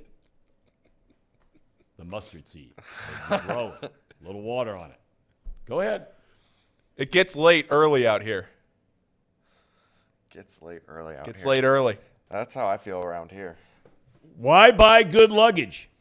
You only use it when you travel. I mean, he has a good point. He's got a lot of great points. That's And why. then he capped it all off one day by saying, I've never said most of the things that I've said. I feel like that a lot. Especially today. All right, so that's Yogi Bahama. Yogi. Yogi Bahama. Yogi Berrera. Yogi Berra. Yogi Berra. You know, he grew up in the same neighborhood. I mean, some of the greatest stories I've ever heard. I had the privilege of all the guys I've worked with, by far the most famous person that I have ever worked with was Joe Garagiola. When the Arizona Diamondbacks started back in 1998, Joe was living in Arizona, had made his home there for years. His son was a general manager of the Arizona Diamondbacks, Joe Garagiola Jr. So we invited Joe Garagiola, who used to do the NBC Game of the Week. He was the host of the Today Show. I mean, this guy has interviewed everybody from Golda Meir to John Lennon, from Ozzy Osbourne to President Kennedy, and all names in between, all over the globe, as host of the Today Show. He did every Sunday Diamondbacks home game. He and I did on television. And what an unbelievable dude. I mean, unbelievable guy. And he grew up in the same neighborhood as Yogi Berra. And there's one other person in that group that I am forgetting. Another very I can't believe I'm drawing a blank on who it is. A very famous baseball person. And the three of them to thank from this tiny little neighborhood. It's called The Hill in St. Louis. And they all grew up there together. Just amazing. Okay. Anyway, are we ready for picks? Well, I was going to say, and his Garagiola's grandson, Chris Garagiola, is a broadcaster for the Arizona Diamondbacks. That's exactly. I used to know him pretty well. I haven't talked to him in a while. Right. He does a great job. Yeah, he's a really good guy. Yeah. If you're ready, Tom, we're ready to get into it. Are we ready to go? It's making me crazy who that third person was. It's going to make me nuts because it's somebody. It's called The Hill in St. Louis. Okay. And he grew up with Joe Garagiola. Grew up with Yogi Berra. Jack Buck. No. Who was the other one? Jack Buck did grow up there, but not with them. There's somebody else. Anyway, it doesn't matter. We move on. Okay. Ready for picks? Here we go. Let's go. All Here's right, their record. Here we go. For the first time in quite some time, there's actually a third member that is in the hunt. After an 8-0 week last week, now just 5 games off the pace, it is a dead heat atop the leaderboard with Casey and Paul. Where are we beginning? Here we go. We begin in Cleveland, the Ravens and the Browns. This is a 4:30 kickoff tomorrow, not Sunday. As you mentioned, Saturday. The Brownies, a 3-point favorite at home along the banks of Lake Erie. And I am taking John Harbaugh and the Baltimore Ravens with Huntley at quarterback. What's going on over there? Inside jokes again? No. There was some internal struggle here that I could tell Casey was battling whether he wanted to change his pick or not, and he was about to tell me to change it. Are you sticking with it, Casey? What are we doing? Boy Wonder says, I'll be like the Reds after this week's picks, which I assume is not good. Go ahead. Well, I was going to change just because of I didn't want to all be the same or whatever, but I'm picking the Ravens. I can't pick against I can't pick the stinking Browns. Like, that's just Casey, your entire shtick on this show is against the Browns, and you're going to go pick the Browns? No, you're not. And neither am I. Ravens. Let's go. Absolutely. So everybody's picking the Ravens? Yeah, yes. Our NFL picks don't have a lot of variance, but our college bowl picks are all over the place. All right. I'm giving serious thought to flipping. Oh, no. Oh. Well, you got to do it. This is card laid, card played. I'm giving serious thought to flipping here. Card laid, card played. I can't pick Stefanski over Harbaugh. Go ahead. All right. On to the next. It's locked in. Dolphins and Bills. This game a touchdown favorite for the Bills in Buffalo with a ton of snow. I've said a million times, when a team puts on lily white uniforms and has teal and orange trim rolling into cold weather, they have zero chance. Zero chance. Teal and orange and lily white does not float in Buffalo, New York. This is a massacre for the Bills. Yeah, and I have to agree with you, Tom. I think the 7 points is doable. 10 points was a bit iffy, but 7, I'll take that. Yeah, guys, I'm with you here. I don't need to spend a ton of time on this one. Bills, they roll at home. All right, Lions and Jets. Here we go, Lions and Jets, oh my. It's a pick 'em. The fighting Chris Spielmans. I'm taking the fighting Chris Spielmans. Oh, yeah, baby. The Lions. Dan Campbell. Motor. Don't do it. Go ahead. Motor City Dan Campbell. Give me him. All right. I was out on the Lions earlier this year. Very out, as Casey knows. Very out on the Lions. You thought I was all crazy. I'm still not in on the Lions, but I'm in on the Lions more than I'm in on the Jets. Give me Detroit. Do I remember something like very beginning of the show? I said something like watch out. The You Lions did. are kind of sneaky. You did. You I did. will admit, you did. Look You what's did. going on You right did. now. All right.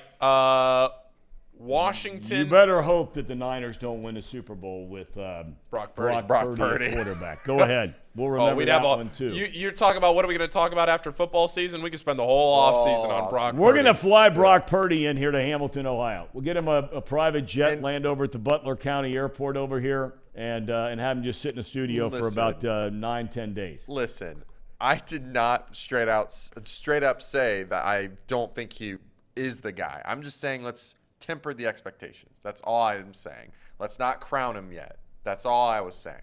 Okay. But let's continue. All right, Washington and New York. This game's in Washington.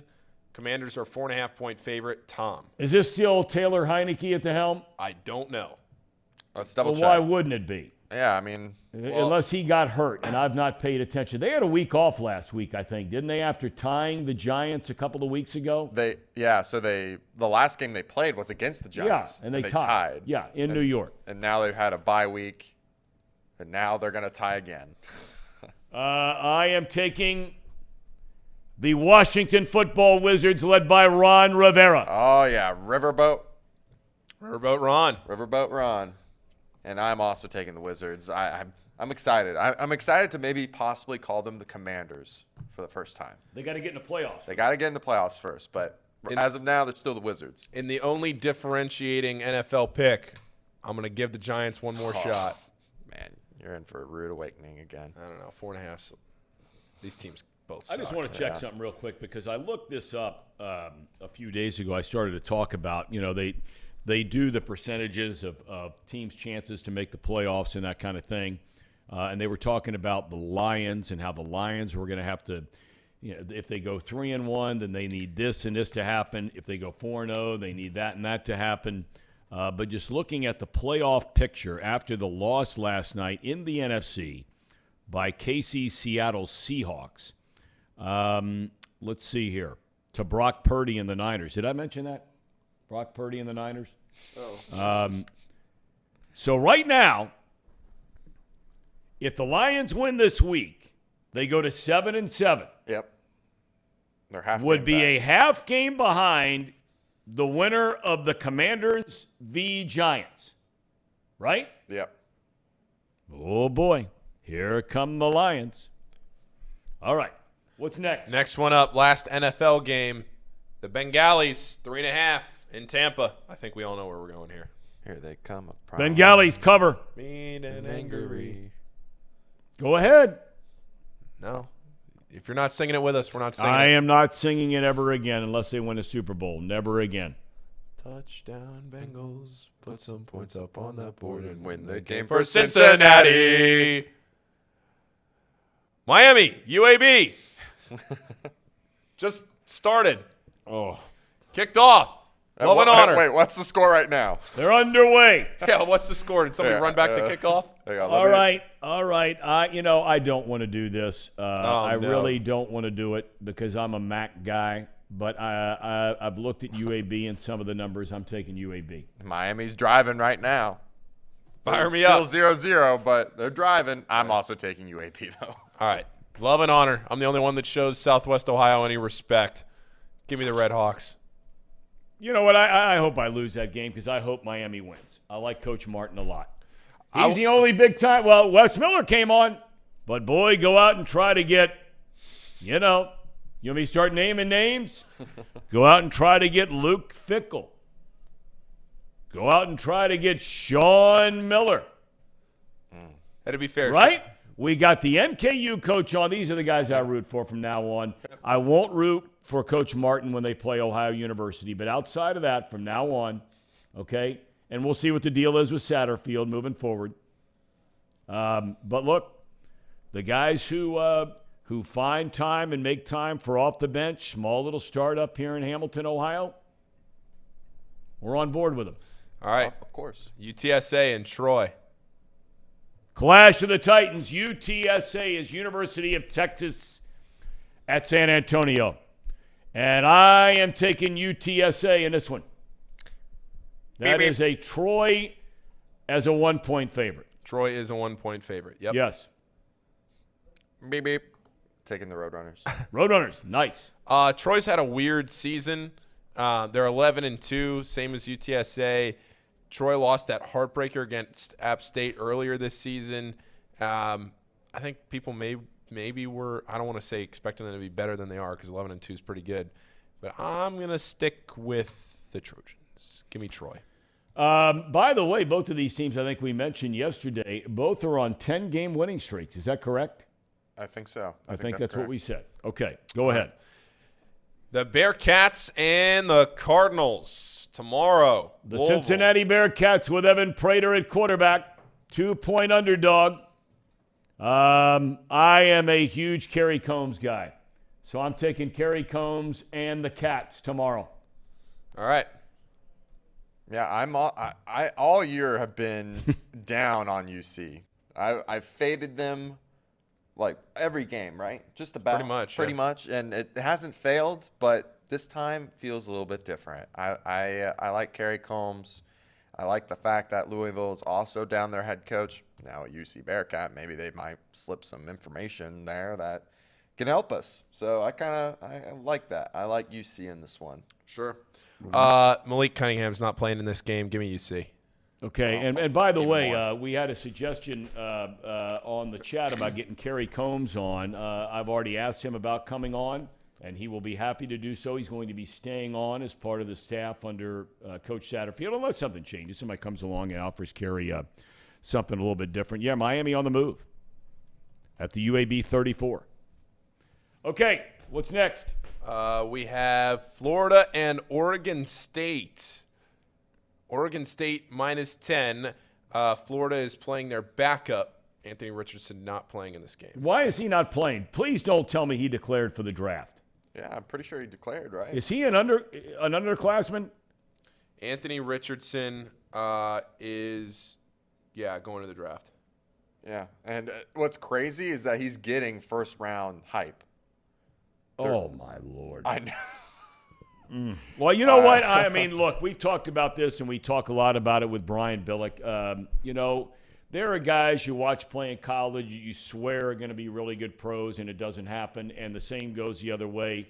I mean, God bless Anthony Richardson. If he has a great pro career, good for him. I am going to take in this one with the Gators, a lot of guys not playing in this one. Otherwise, I would always pick an SEC team over a Pac-12 team, but not this time. Oregon State just gave their coach contract extension. They've had a hell of a year at 9-3. All right. That's Beavers. I'm also taking the Beavers on this one too, just with all the players that Florida's missing. By the way, my Anthony Richardson take at the beginning of the season, not great, but I mean at least the first round hype, it gives it some justice that I saw something there. Elite talent evaluator, Casey McAllister. If he goes first overall, or not first overall, but in the first round, I won't feel as bad as how I was feeling about that. All right. How you feeling, Paul? Oh, you're sly. You know that. You were convincing me and Thom. Oh, they got no one. They got no one playing. Florida Gators. I was just informing you for the pick. Oh, you see this? That was all I was doing. And you can change your pick if you want. But give me the Gators. Jack Miller, backup quarterback. Give it to me. Pro-style passer, Jack Miller, backup quarterback. Jack Miller, you know where he came from, don't you? No, I don't. Jack Miller was the #1 ranked college quarterback, high school quarterback in the country.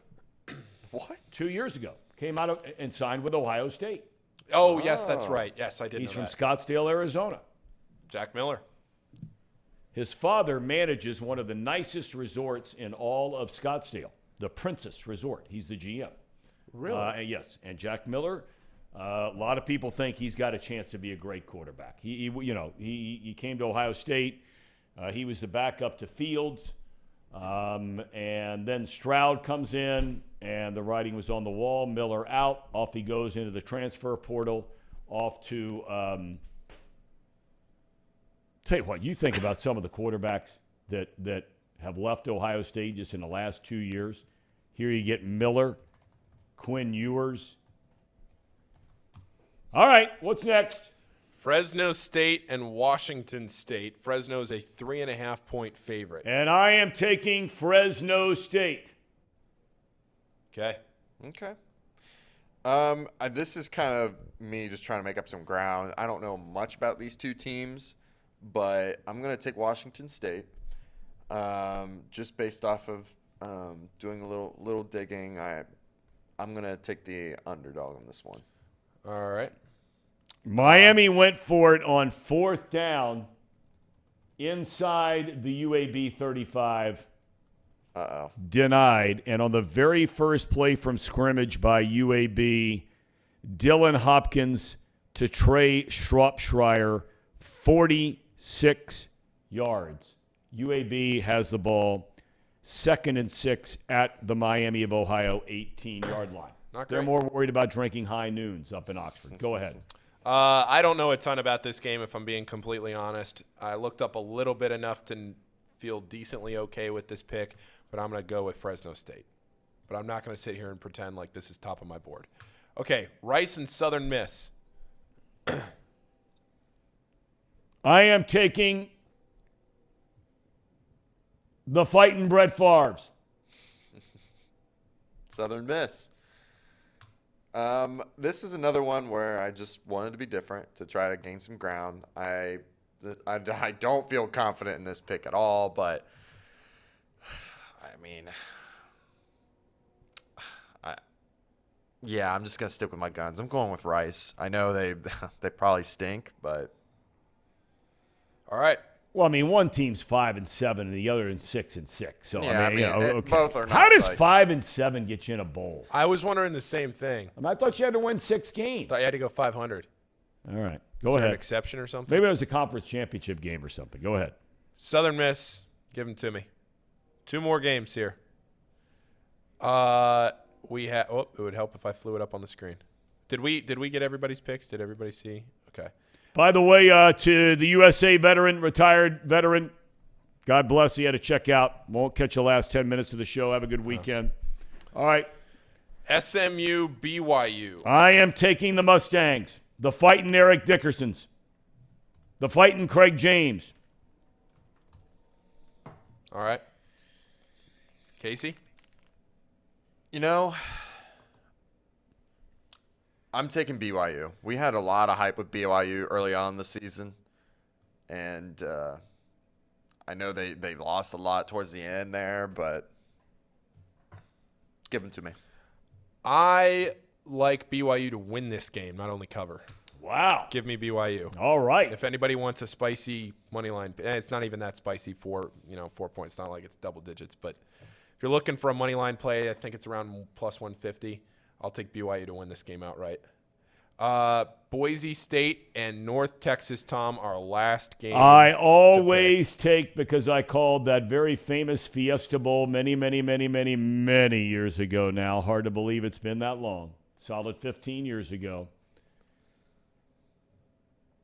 I'm taking Boise State to cover the 10.5 in this one against North Texas. I remember that game, Casey, before you make your pick. I remember that game, the Boise State-Oklahoma game, because I think I was in third grade, maybe fourth grade. Mm-hmm. And we went out to the playground to play football at recess, and for like the next week, the only play we ran was that Statue of Liberty. That's right. We all went out there and were like, oh, it worked.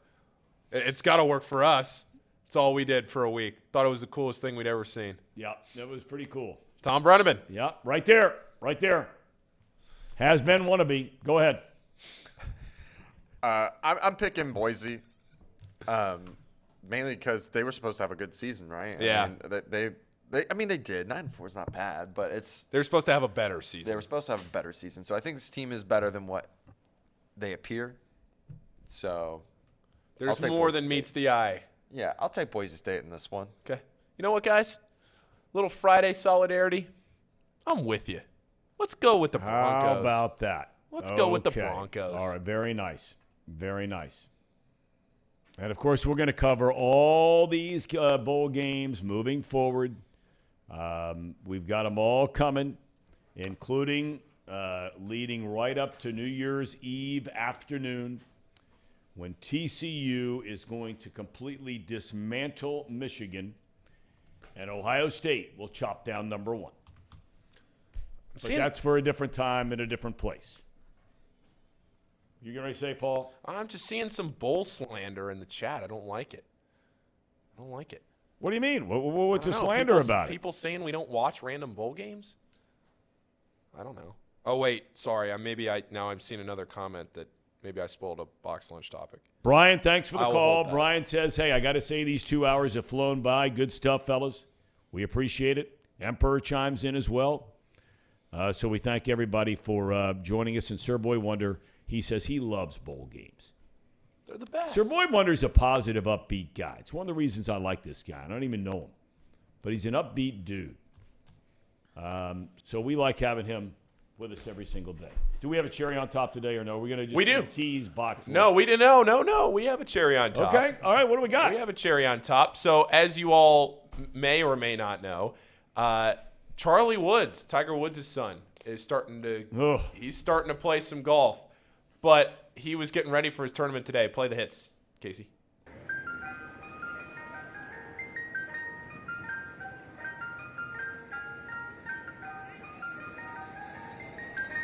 So Charlie Woods, Tiger Woods. Tiger's been his caddy. Charlie's getting ready to play today. But look at Tiger breaking out the baseball bat here. Watch this.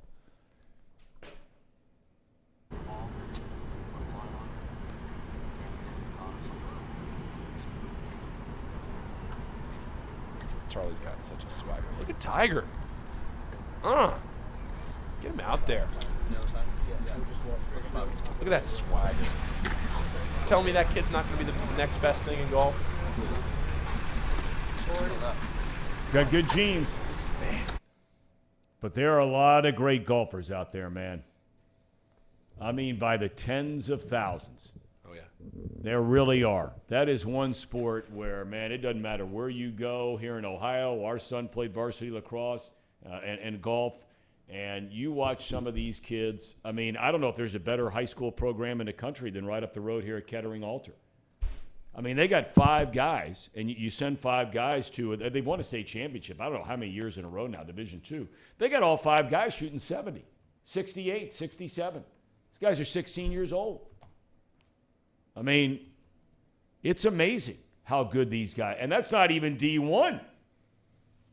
I mean, it's mind-boggling how many tens upon thousands of great young golfers, boys and girls, there are out there. All right, box lunch Friday. It's time to get a little lunch. You guys have to work for an hour first. How we doing, men? Doing well. Really quickly, while the topic's up, who has a better chance of success, Bronny James or Charlie Woods? Who's going to have a better career? That's a good question. In their perspective. What do you think? Tough. That's a tough spot to be for both kids. I, for some reason, think that it's going to be Charlie. Yeah. Okay. I don't think it's anywhere close. Bronny's not that good. The other son is good. Bronny's not that good. Bronny might not even play in the NBA. Did you see that swing by Tiger? It's a nice little swing. I put it in there for he's you. a big, strong dude, man. Let's put him on the Barons. Let's Birmingham Barons. Let him play Y'alls? Double-A. Let him play outfield. You can't run anymore. Let Terry Francona be the coach. That's a good point. Run it back like MJ. Got a bad leg. You know, it's really, did any of you guys watch that made-for-TV event they had on the other night where the golf course was lit up at night a little bit? You know, I watched a little bit of it. We had it on, and not much. But, you know, for those people who have some kind of disability, and I mean this very seriously, a serious disability of some kind where a leg's shorter than another, they had an accident, things didn't heal right, whatever it might be. Now, Tiger's is not as pronounced as someone you might see like that, but it's painful to watch him walk anymore. Mm-hmm. It really is. Mm-hmm. It almost hurts you sitting there watching him try to move around after that car accident. And, you know, hey, I mean, at least he's out there and he's Tiger Woods and billions of dollars, all that kind of stuff. I get it. But it's just, it's hard to watch. Anyway, brighter note, what's going on today? Well, we're going to talk about the bowls first off. And are you a fan of the bowl system, Thom? I think there are too many. I think they're tired. Paul, you like the Bowls? Oh, I love the Bowls. Dude, Oh there's my some good God. matchups. Does it I mean, surprise come you? on. Does it surprise you that the guy that still has a landline phone that's stuck to the wall and also gets the daily newspaper delivered to his house isn't going to like the Bulls? Loves the Bowls. Loves the Bulls. What is wrong outside of the college football playoff? Now, a lot of the games are diminished because of guys declaring for the NFL draft. It's tired. But there's some really good matchups. I think there's just a better way of going about it. Which would be what? I don't know, make a college football playoff. Then you have an NIT like the basketball does. You have a secondary You haven't heard that one before. little playoff. Okay, And then good. you keep relegating it down just like college basketball does. And you actually have a postseason instead of just sending them to New York, the Yankee Stadium, and get to play in 20-degree weather. That doesn't sound like a whole lot of fun. Now, No, I think can't that's argue with that where that's definitely where the new playoff is going to help significantly. Yes. I mean, it's gotten to where even like Seho of all guys said he's not even that excited about UC's bowl game because the truth is that when you get a little taste of the college football playoff, you've admitted this, that everything else just goes out the window at that point. Once you get a little taste of the idea of your team, your fandom being a part of the playoff, you're really not that interested anymore in the other games. Now, I will say that maybe there's this outside chance that you could have a little bit of interest in the Rose Bowl because there is a lot of nostalgia there. Now, you're talking about interest as just a fan that has no ties to any of these schools. Right. Okay. But for these schools, though, on the other hand,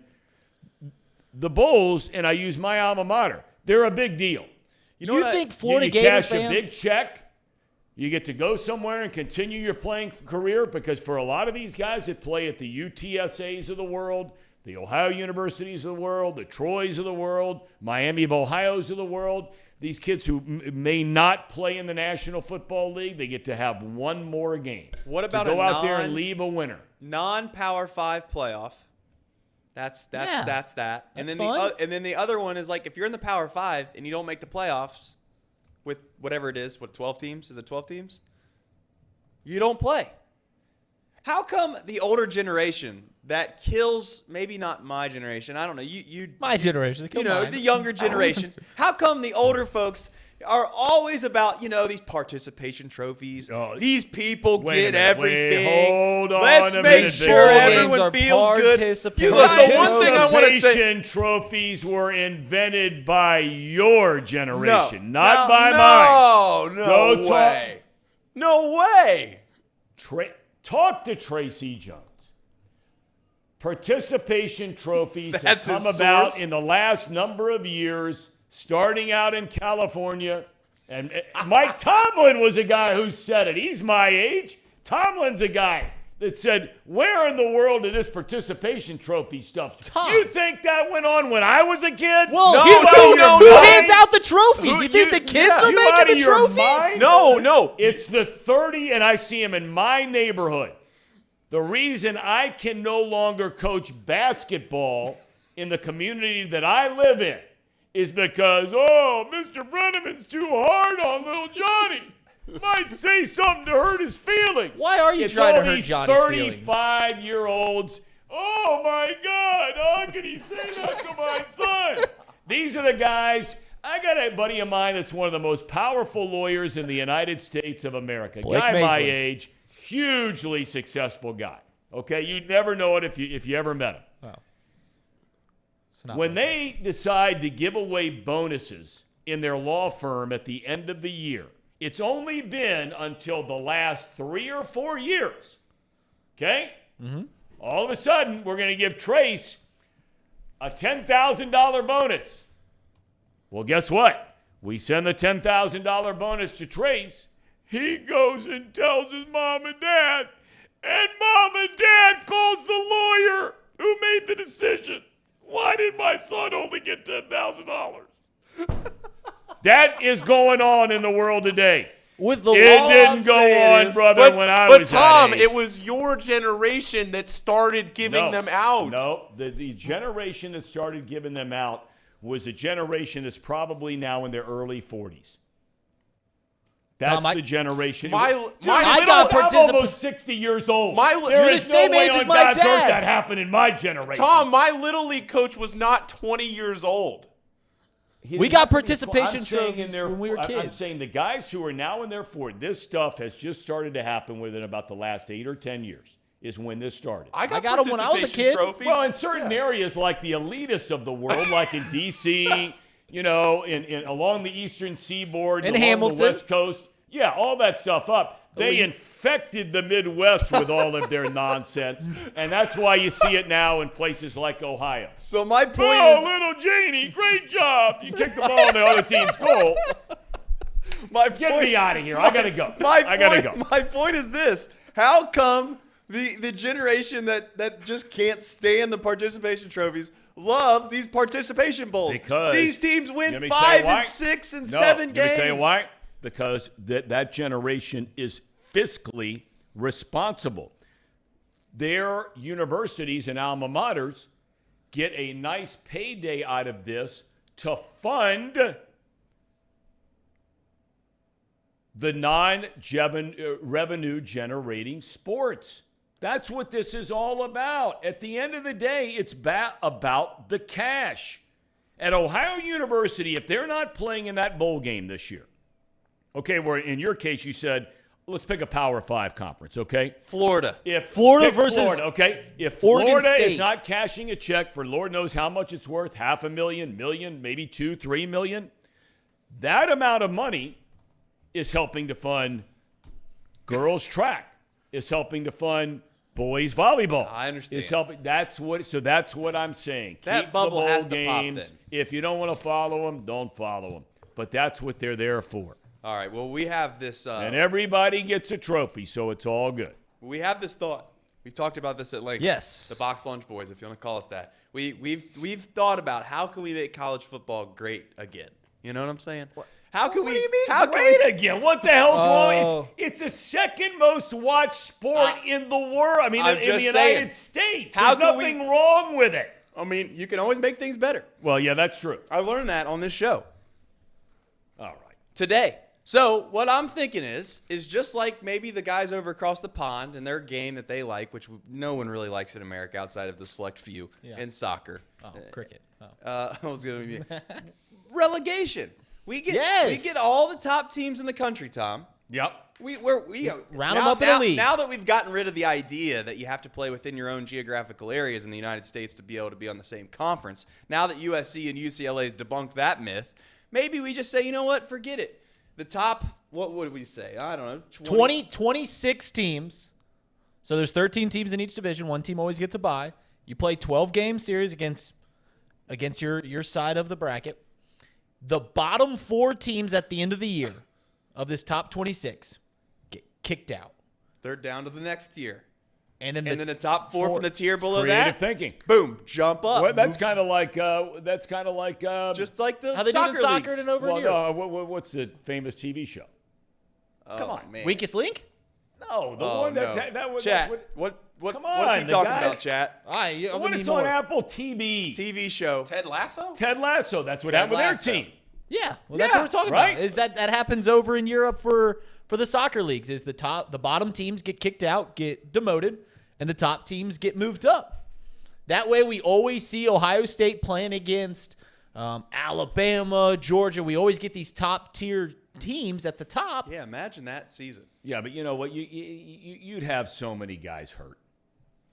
You'd have so many guys hurt on every team. Oh, listen to these Ohio State No, I'm fans. saying, look, I'm saying You're the worried same thing. about- Can't compete? If you were any number of these teams, if you're Penn State, if you're Alabama, if you're LSU, if you were playing Penn State, Alabama, LSU, Ohio State, Georgia, if you were playing teams like that every single week over 10 weeks, you wouldn't have half your team left.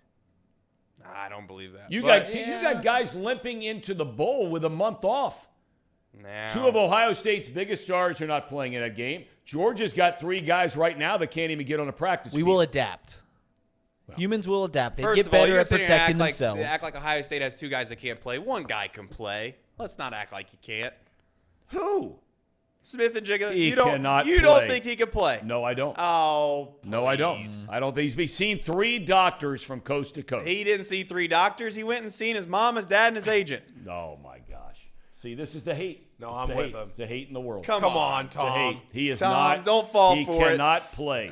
Don't Cannot fall play. for it. Cannot play. Could I'm glad that re-injure you- it even worse than it is already. and then he can't play in the pros. And Travion Henderson's having foot surgery. What are you going to do? All right, boys. Thanks, Tom. Go get him. Get the world figured out. Man, that's what we do. And before you guys can sit around and sing Kumbaya and give out participation trophies like they do in Virginia, D.C. No, I'll just be waiting for you to give me mine. No, you won't get it from me. It's your generation. Pat on the back. Good going. Tried hard. Brutal. No. But what, Paul, why do you like the bowl games? Outside of just sheer something to do and something to watch. If we replaced it instead of bowl games with the FCS championship and we made that regularly available to watch every single day, and we made it the non-Power 5 college football playoffs, and we just replaced these meaningless games with something that seems more meaningful. Have the MAC, Sun Belt, all these lower Mountain West play in a playoff. Just play it at 11:30 on a Friday so I can watch something. I'm just saying, it seems like a much better option than what we're doing now. We're playing in games that are just You worthless. sit down and watch these games? Absolutely. You're a sicko. Is it because You're you a bet on them? sicko. It's simply because you bet on them. Maybe. All right. So that's the real answer. Well, yeah. I mean, you he just just- need something he's to bet on. I mean, Which we we can could get be better at. we could be watching the So we'll lay this out. out, this relegation out, nice and simple. And I think you guys have heard this take from us before, but we'll lay it out to the people watching this show. The way I have it is the top 26 teams in the NCAA. Right. They play in a league. There's two sides of the league, 13 teams on each side. You play everyone in your side of the league, and then you have a postseason. Say the top 8 teams play in the postseason to determine a champion, and that's the national champion. And like we said, the bottom 4 teams get kicked out of the league. Now, there's going to be times where there's going to be a tie out of those bottom 4 teams. Then we literally have a toilet bowl. We have, you got it. It's a relegation bowl, and you get kicked out. You play one game. Winner stays in. Loser gets demoted. And the good thing about this is these teams are going to be playing marquee games every single week. And I don't buy what Tom said about injuries. I think that there might be more injuries. There's obviously going to be more injuries because it's a more physical game at the top. Is it, though, when you got to play USC? I'd rather play USC than have to play Mississippi State. Okay. I'm just saying. But people will adapt and overcome. Don't let that deter you from this. I will say that the one negative out of this is it takes a while. Like a team like the University of Cincinnati, it would take them a while to get to that top tier. But that's the glorious of it as well, because then you're just constantly, when they finally get there, it's taken 3 years where they just keep jumping tiers, and all of a sudden they're at the top tier. I get it. I just think ultimately what we're trying to do is we're trying to get to a point where there's more meaningful games. I'm sick and tired of watching college football every single week. To a certain extent, it's not a terrible product. It is great at the end of the day because there's always some games that are worthwhile watching. But the vast majority of them are terrible. Ohio State plays in a league, quite frankly, that has 2 meaningful games a year. Everyone else, there might be a small chance in hell that they win. They go play Penn State, who I would consider, quite frankly, kill me if you want. Penn State's an average program. That's like Auburn. I wouldn't even know if I give them Auburn. Auburn at least won a national championship. Maybe they're like, I don't know. Who are they, Paul? Kentucky? Tennessee? Penn State? No. Penn State? Is Penn State Tennessee? I mean, are they? What has Penn State actually done in the last 10 years? They won the Big Ten in 2016. They won the Big Ten in 2016. That was because Ohio State was forced to not be able to play, right? Wasn't that a part of the I don't think that was that year. No, was it? That was just when Ohio State Someone in lost. the chat, help me out. I don't think that was that year. I think Penn State. Yeah, Ohio State just lost to Iowa that year, right? That was the year they lost to Iowa or Purdue. I'm talking about as a program as a whole. Oh, look at the Big Ten. Look at the Big Ten stands. Sean comes in the chat immediately. Penn State beat Auburn by 30. Yeah, this year. Yeah, they beat them by 30. They also fired their coach this year.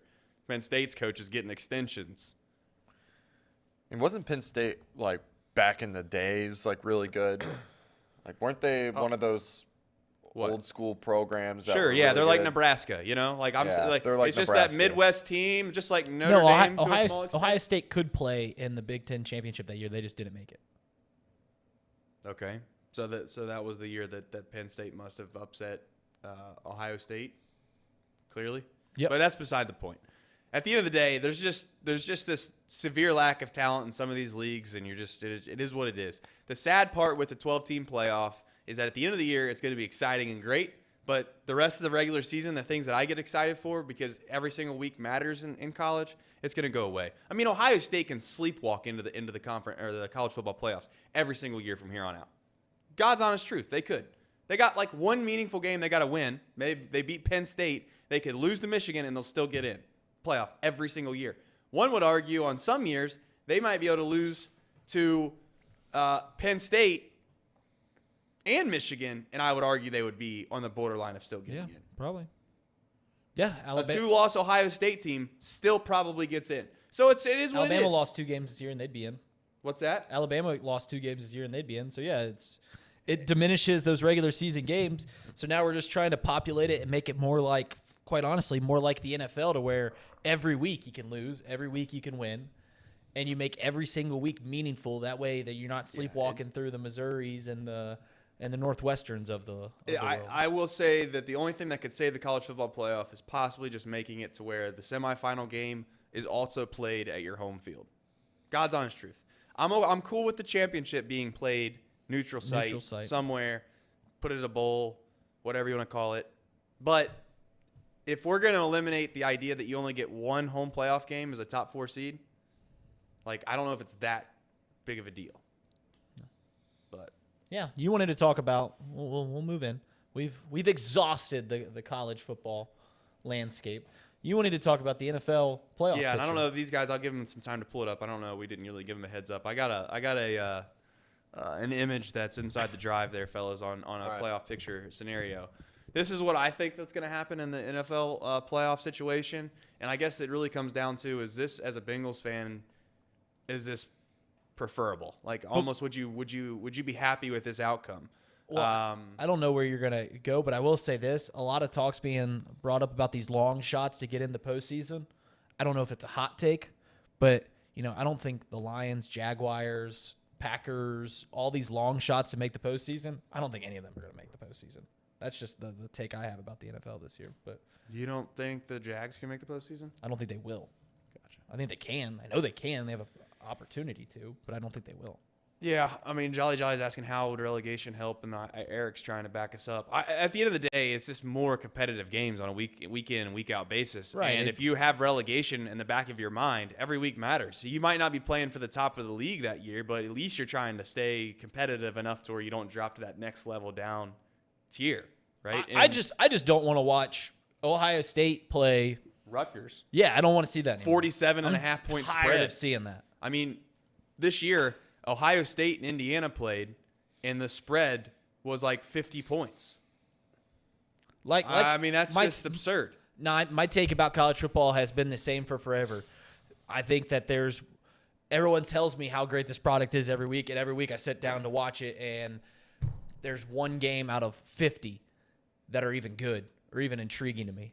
And that's how it is. I just want to see more college football games that matter, or more that move the needle for a non-college football fan. All right, we're about to pull it up here. All right, you got the playoff picture. Casey, you can share my screen, and then I'm going to. What team could possibly fall out that's at the top right now? In my opinion, it could be the Dolphins. I don't know if can the Dolphins possibly not make the playoffs? I would assume they. What are they, 8-5? Yeah, they're getting ready. It looks like they're pulling it up right this second. Yeah. That's all right. Go ahead, Casey. Thank you. Just zoom it in. So the Dolphins right now have a 70% chance to make the postseason. Yeah, that's one at team 8-5. It might be a fraud. All right, so he's pulling it up. There we go. I think at the end of the day, you have chalk at the top. Kansas City is going to be the 1 seed. I think Buffalo ends up being the 2. Bengals ends up being the 3 seed. I think they've found a way to win the division, and it's a rematch with the Dolphins at home, which I would like your chances there. If I was a betting person, and some say that I might be, I think I'm going to go get myself a AFC Championship Chargers ticket, just as a flyer. Because if it comes to where this is the Chargers' path to get to the Super Bowl, I don't hate it. Where they'd have to I don't hate it. Play the Titans and then go to Kansas City and beat them, try to beat them? Yep. Okay. What was that stat that Thom brought up that blew my mind yesterday about Patrick Mahomes in divisional games.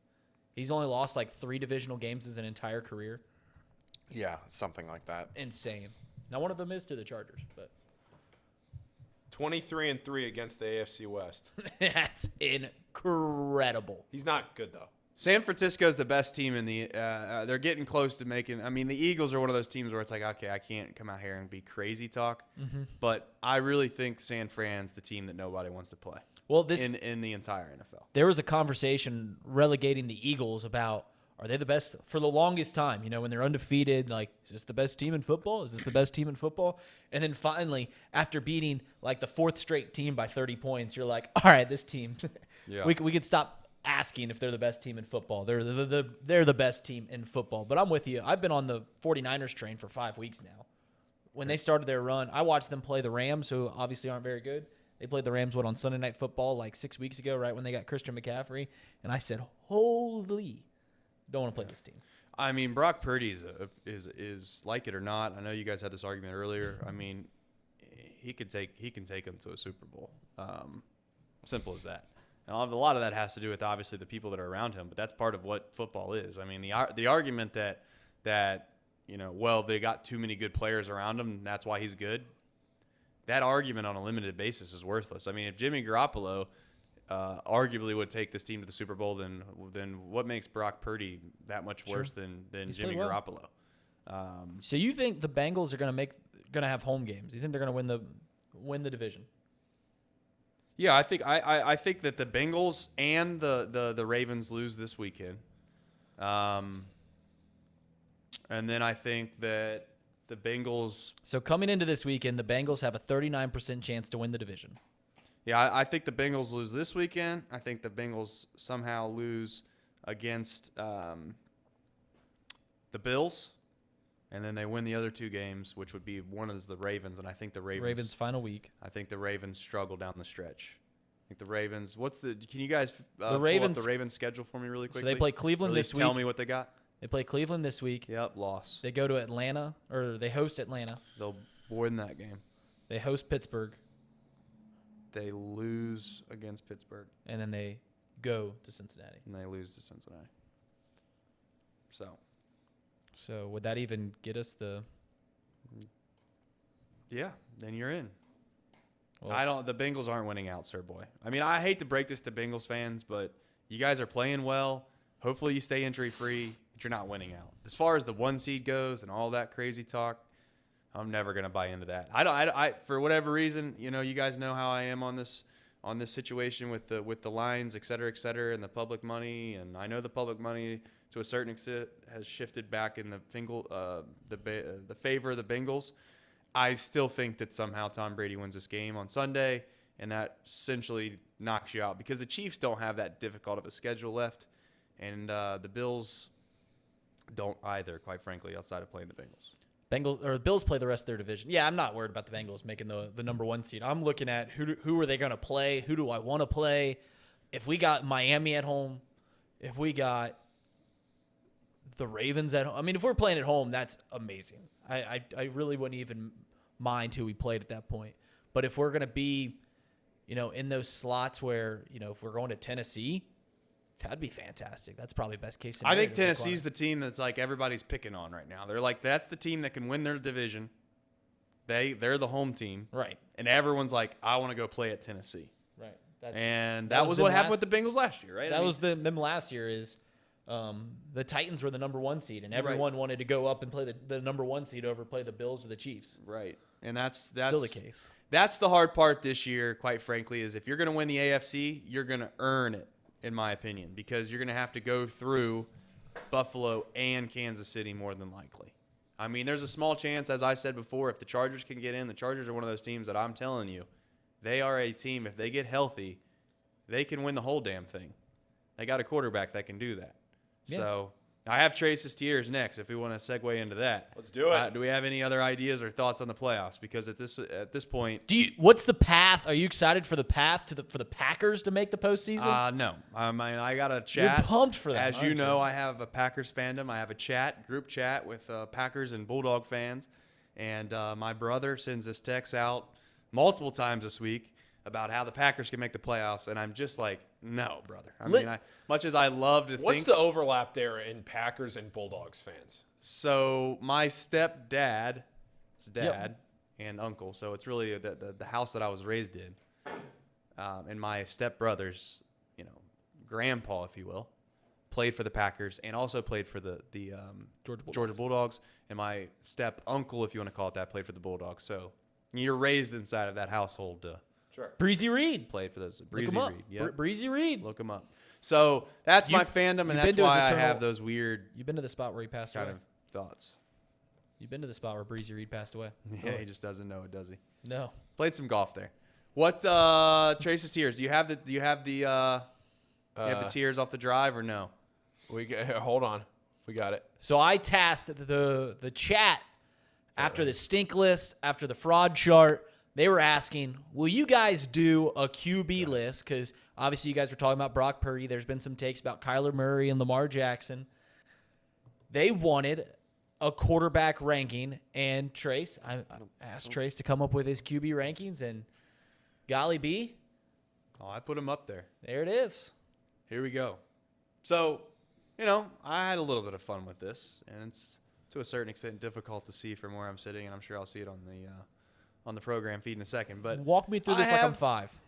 Where at? Where walk me through this tier list like I'm 5 years old. 5 years old. I think you have a couple quarterbacks in this league that literally can carry you to a Super Bowl. If you have a bad offensive line, if you don't have a great defense, et cetera, et cetera, et cetera.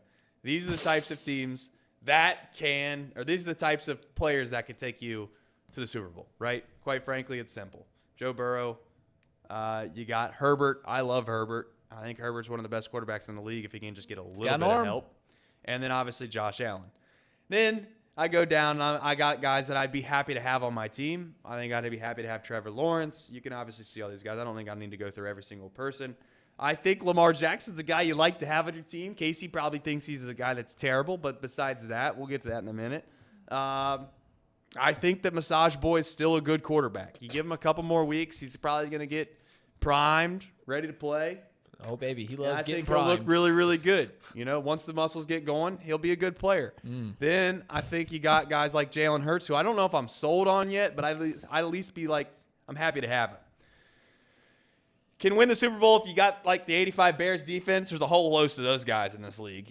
You can see that. I know that there's some folks that aren't fans of Dak. I don't know if I'm a huge fan of Dak, but I do think that, he's serviceable. And then you got system guys like Patrick Mahomes. We've gone through that take before. When you got guys surround you that make you really, really good, you can play well. He's a guy that can do that. I'm hopping on. I might be teetering your way because think about it. Think about all the quarterbacks that have just so happened to be great under Andy Reid. We're talking Alex Smith. Couldn't play well anywhere else, but, man, he was really good in Kansas City. Yeah. Donovan McNabb, he leaves Philadelphia? Right. And is nothing? Went to 4 straight NFC championships. He might be onto something. Yeah, he was on the cover of Madden. He left Philadelphia in his prime, too. Right. I mean, that's one thing you got to keep in mind. So, yeah, I mean, hey, like I said, time will tell. Time will tell. Andy Dalton at best, these guys are like Andy Dalton in his prime. He's kind of like, all right, maybe these guys are good one week, and then the next week you're like, I don't know if I really want this guy on my team anymore. So Andy Dalton at best, that's a good tier. Why isn't Andy Dalton in his own tier? Why isn't Andy Dalton in his own tier? Because he doesn't have a picture on the tier maker. Yeah. So it's hard to put him in the tier when he doesn't have a picture anymore. I don't know if whoever made this list just has a hate for Andy. How could you hate Andy? But Andy should be in there. Unless you're at the 2015 I'm going to actually find a way to get game. Andy in there. I might have to just start photoshopping him in over top of the tier maker. What else we got? We got elite running backs. Yeah. I've said this before. Justin Fields is an elite running back. That is what he is. And I actually think Mariota, he's getting a little up there in age, but he's a pretty good running back too. You know what I'm saying? And then you got guys that, like, if they're on your team, you're looking at a mock draft right now. Gosh. Don't the Jets play the Lions this week? Was that big one at the Meadowlands? What the heck is that spread about? Pick 'em. It's a pick 'em. I mean, you got to take the Jets just based off the fact that it makes no sense. But that's here nor there. That spread. Then you got some backup QBs, as you see, and then you got has-beens. And I mean, I don't think it's I I don't think it's those are all has-beens. And if you don't believe me, then I feel sorry for you. I'm glad that you have Baker Mayfield. There was a time back before the Patrick Mahomes take, back before all these. Right. Trace had a hard take about Baker Mayfield. That I still have this little small affinity for Baker because I think that he went to a really bad situation and he did okay at times. I mean, he did have the Browns playing decent football at times. He went to the Panthers; they were terrible. So he's not really been in a system, if you will, that would be conducive to being, good. If he was with the 49ers, would he be looked upon as way different if he's a Jimmy Garoppolo situation? Am I that crazy to think that he's just not that bad? He played that game where he signed on Tuesday just last week, played on Thursday, and made a comeback, scoring 2 touchdowns in the final 4 minutes to win. It's impressive. Not a Baker Mayfield guy, though. Yeah. Emperor, I'm going to say that Stafford's a has-been because when you get older, you get hurt. You just don't come back he's not going to come back the same. If he does, I'll say I'm wrong. But Stafford's a has-been. I know he just won the Super Bowl. Trust me. Right. But when he comes back from his injury a year later, 2 years removed from winning that Super Bowl, I don't think he's going to be the same guy anymore. It is funny that we keep constantly talking about the youth, the young quarterbacks that are in the NFL right now and how they're just dominating the league. And you look at the last 2 Super Bowl winners are Matt Stafford and Tom Brady. Yeah. That's fair enough. I mean, it's rather funny. You have some quotes from Casey? Oh, yeah. So, Casey, I've been asking you a lot about Lamar Jackson this week. Yep. And secretly, I've been logging your quotes or your responses to my questions about Lamar Jackson. Casey is out on Lamar Jackson, almost as full as someone could be out on a guy. So I have listed right here in my notes some of these quotes, and with your permission, I'm going to express them. Am I allowed to say these quotes? Go right ahead. All right. So the first one is that he can't pass in the pocket. You also said that he's a running back. You would rather the Cardinals situation over the Ravens situation, even though the Ravens have made the postseason multiple times. The Cardinals, yeah. Ravens were like 8-1 with Lamar The Cardinals Jackson. just made the postseason last year, by the way. And lost their first game. Yeah, against the Super Bowl favorites. Super Bowl winners, I'm sorry. They're better with Tyler Huntley. Do you still believe that? I do. Even though they were like 8-1, 8-2 last year before Lamar got hurt. I think they would be better off with Tyler Huntley, but I mean, like right now, the way the team is set up, no, Tyler Huntley is going to struggle because he doesn't have any receivers. Sure. So it's tough. I mean, you structure your whole team around Lamar Jackson being able to run the ball because he's a great running back, and Tyler Huntley's not. There's the running back. So these are all quotes you said, and I'm going to keep it rolling. Yep. Lamar Jackson kicks puppies. Why would you say that? Dude, have you seen what he does to the Browns? Kicks them around. Oh. Kicks puppies. Is that what you meant? Explain why you think that morally Lamar is beneath Big Ben and Deshaun Watson. Dude, Lamar, I mean, he pretty much just dumps beer on fans. He just dumps beer on your grandpa. Ravens are known for that. They're known for that shit. And you know what? Lamar Jackson, he hates his own fans. He does? He does. He calls them out all the time. Well, Just that's go funny look you at bring his that Twitter. up because this is something that I have not seen reported, but that you said. You've heard that Lamar slaps Make-A-Wish kids that want to meet him. I mean, I wouldn't put it past him. I mean, there's probably photo evidence of it because probably hires guys to take care of the Make-A-Wish kids. Needs a hitman. Needs some hitmen. All right, that's the ridiculousness that I'd go. Casey took that in stride. Yeah. I'll give him props. I thought I was gonna throw him off. You took that in stride. The kicking puppies. I 100% believe in everything I just said too. That's ridiculous. Lamar Jackson is a nice guy. Come on, he's nice. Let's put Casey's brain in a pretzel here. Would you rather have Lamar Jackson or Brock Purdy? Oh. Yeah. What would you rather have? Right now, you need to Hang on, play with a the game. 49ers? With the 49ers team currently as it is? Or is it just what team are they being put on? The Ravens or the 49ers? Ravens team. They're being put on the Ravens. Oh, I would take Lamar on the Ravens team. Okay. Now, if it was the 49ers team, I would take Lamar. What about the Bengals? You need to bring one of them in to win on Sunday against the Bucs. What is Brock Purdy? I would take Brock Purdy. Over Lamar? Yeah, over Lamar. Wow. What has Brock Purdy done to you? I just don't understand why you where think is this hate? Why does everyone think I hate him? I literally said and clarified, let's not get our hopes up. That's all I said. But everyone wants to crown him already. I'm like, what? Why can't we watch a few? It's the same argument about Pat Mahomes. Why are we crowning him already? He's only played 2 games. I don't know if anyone's crowning him. I think they're just saying, like, this guy's actually looking pretty damn good, and he looks like he can make plays. Doesn't look like a guy that's just going to literally throw screen passes and then they're somehow working. So, like, he's made some plays. He's made some throws. What throw has he made that you're specifically thinking of? He threw it. He made a ball. He's got an exact throw. He made a pass to Christian McCaffrey out of the backfield. He hit him like right in the corner of the end zone, and it was a good throw. Now listen, I'm going to say something. I'm not rooting against the Bengals. I know the chat loves the Bengals. I know this is a Cincinnati town. I know that this room is filled with Bengal fans. But you're setting yourself up to look really, really bad because there's a good chance that the Bengals go down to Tampa and don't win this football game. And not only do they not win the football game, but a week before this, Brock Purdy made them look like absolute trash. So when you come back in here on Monday morning, Casey, I'm going to remind you that you're literally trashing a man that demoralized and demolished Tom Brady's Buccaneers and their defense. Dude. And you're going to be looking around wondering on Monday, why in the world did Joe Burrow and the offense struggle against this same defense? You think Brock Purdy is the reason why Tom Brady lost? You genuinely believe that? Well, I know this. It was a close game, and Brock Purdy came in, and it was curtains. Brock Purdy started. Brock Purdy did start. And I'm sorry, the week before that, though, was the Dolphins.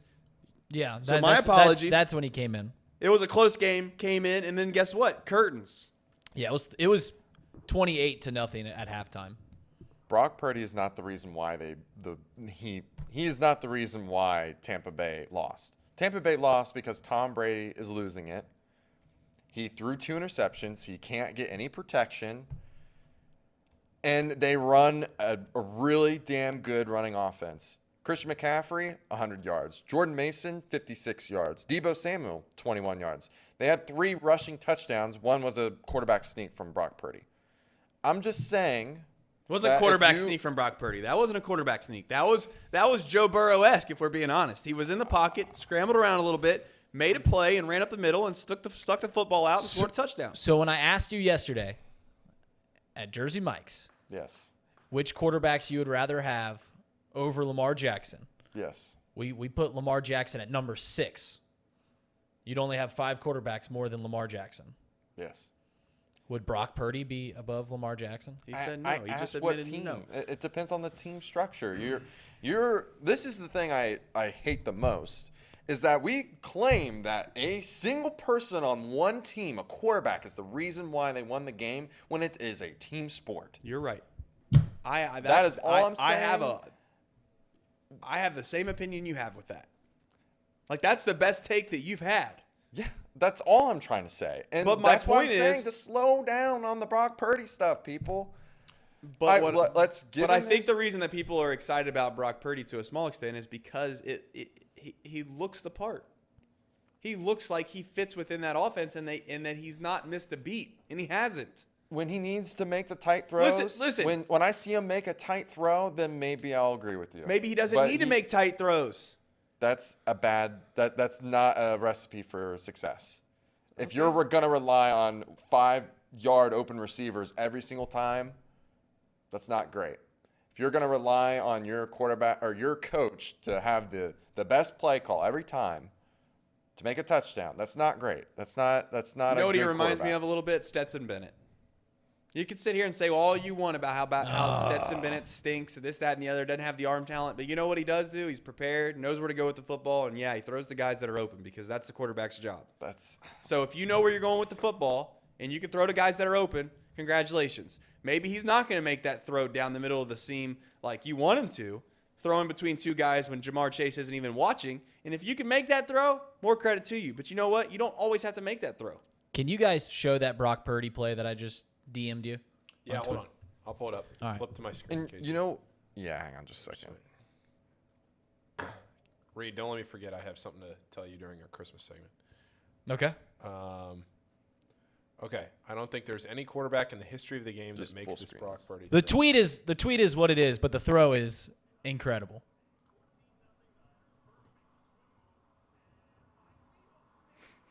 Nice internet. Good bit rate. Yeah, that's the screen share. But still an incredible. Rolling out to his right. Made a guy miss. Throws on the run. I mean, that's a good play. That is what it is. Really You know nice what's beautiful about this? It's like what week are we even in? 17? 16? 17? This week? Isn't it 15? We are 14, in. is it? We've got 4 games left. They play 18 weeks, so 14. 15. This is week 15. Week 15. We get to see him play. Let's just let it play out. That's fine. That's what Casey's maybe asking. Yeah, that's all I'm asking. I would like to see more, but people are already saying, like, we found our guy. If you go look on 49ers Twitter, which... What do you expect him to do, Casey? You think to that if the Bengals... Time out. If this was the same thing... It's if it fandom. was the 4th-string quarterback for the Bengals and he came out and looked this good and he took Tom Brady to the woodshed, you'd be chanting their name too. We'd be You'd really be excited. going right down to Rally House over there at Bridgewater and you'd be buying a jersey.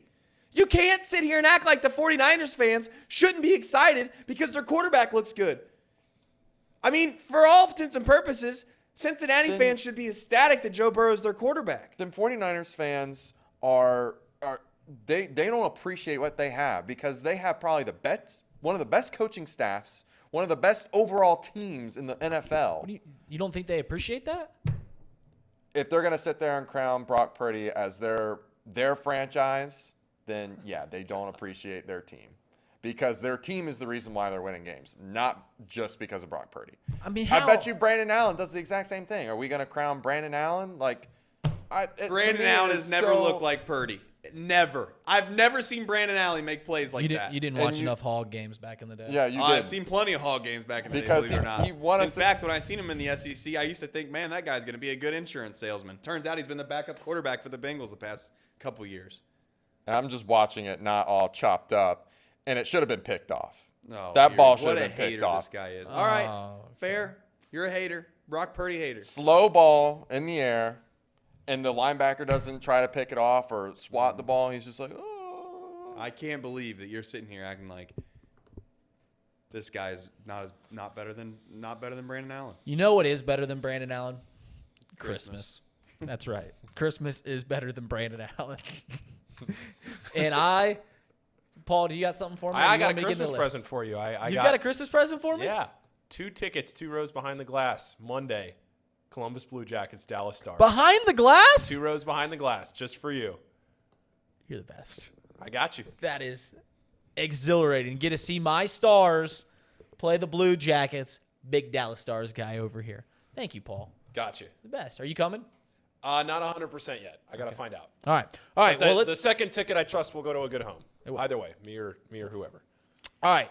So I thought about Christmas. We did a top 5 list last week, and I was like, Christmas right around the corner. What are the top 5 things of Christmas as told by Reed Mouse? And we'll go in reverse order, starting at number 5. There's no graphics or anything like that. The 5th best part of Christmas is the drunk uncle on Christmas Eve. He had too much Christmas punch, eggnog, or just American honey wild turkey or whatever like that. And all of a sudden, he's just spouting off just unbelievable stuff at everyone. Always causes a fight. And it's normally right around the time where expectations are the highest. Kids are opening up presents, and then this uncle just comes in just blaring out some just terrible take or comment or just something drunk. And he just starts an entire I have this fight. envision in my head right now of just Everett in the chat just hovering over the Christmas, but like, politics. Yes. That is it. That it's normally a political argument, and just they never go well with family. So that's the fifth best part of Christmas. The fourth best part of Christmas is the one present on Christmas Eve. Did you guys do this as kids? Did your parents allow you to have one present on Christmas Eve? Anybody else do this? Yes. Well, sadly, I've had one side of my family celebrate. Two side of my families. I have like four sides. When you have like stepdads, true. it's when have everyone full gets divorced in Christmases, your family, right. then you have like 6 different Christmases you got to go to. But I have like 2 families that do Christmas on Christmas Eve. So What's that? I don't have this though. Reese Witherspoon, Vince Vaughn movie. Yes, Four that's kind of Christmases. it. Yeah, that's you just traveling Christmas. It's something. Let me tell you. I bet it's stressful. Well, that one present on Christmas Eve is always just it encapsulate. You're a kid. And you're so excited to go to sleep. It's the one time the entire year that you're like, let's go to bed so we can wake up tomorrow and open up all the presents. And your parents are like, all right, we'll let you open up one. And it's normally a fun game. Maybe it's a video game or something like that. And you're like, all right, this is what it's about. And then you stay up really late because you're playing a video game or doing something like that with your one toy. So the one present before Christmas Eve. That's number 4. That's number 4. Number 3, this normally happens weeks, months in advance, decorating the tree. I don't know if that's a big what to do in your guys' family. My mom, she used to buy these big, expensive ornaments that they're family heirlooms to this day, like really expensive ornaments. And it was just a big, almost party when we would decorate the tree. It was what we spent, just so many good memories of just decorating this tree. I don't do the garland. You guys do garland around the tree? We're just straight ornaments. Straight ornaments, yeah. Make a nice tree. Star or angel? You guys star or angel? Angel. Star. I'm an angel. So that's number 3. All right, so Christmas has better food than Thanksgiving. The ham's better than turkey. The cookies are immaculate. But the Christmas morning breakfast is the best part, the best food that you'll get. It's normally a smorgasbord, at least in the Mouse family was. We would get Cinnabons.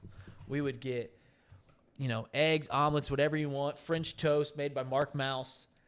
The Christmas morning breakfast was the best meal you'll get during those 2 days, without a doubt. And then finally, number 1, I make this joke a lot.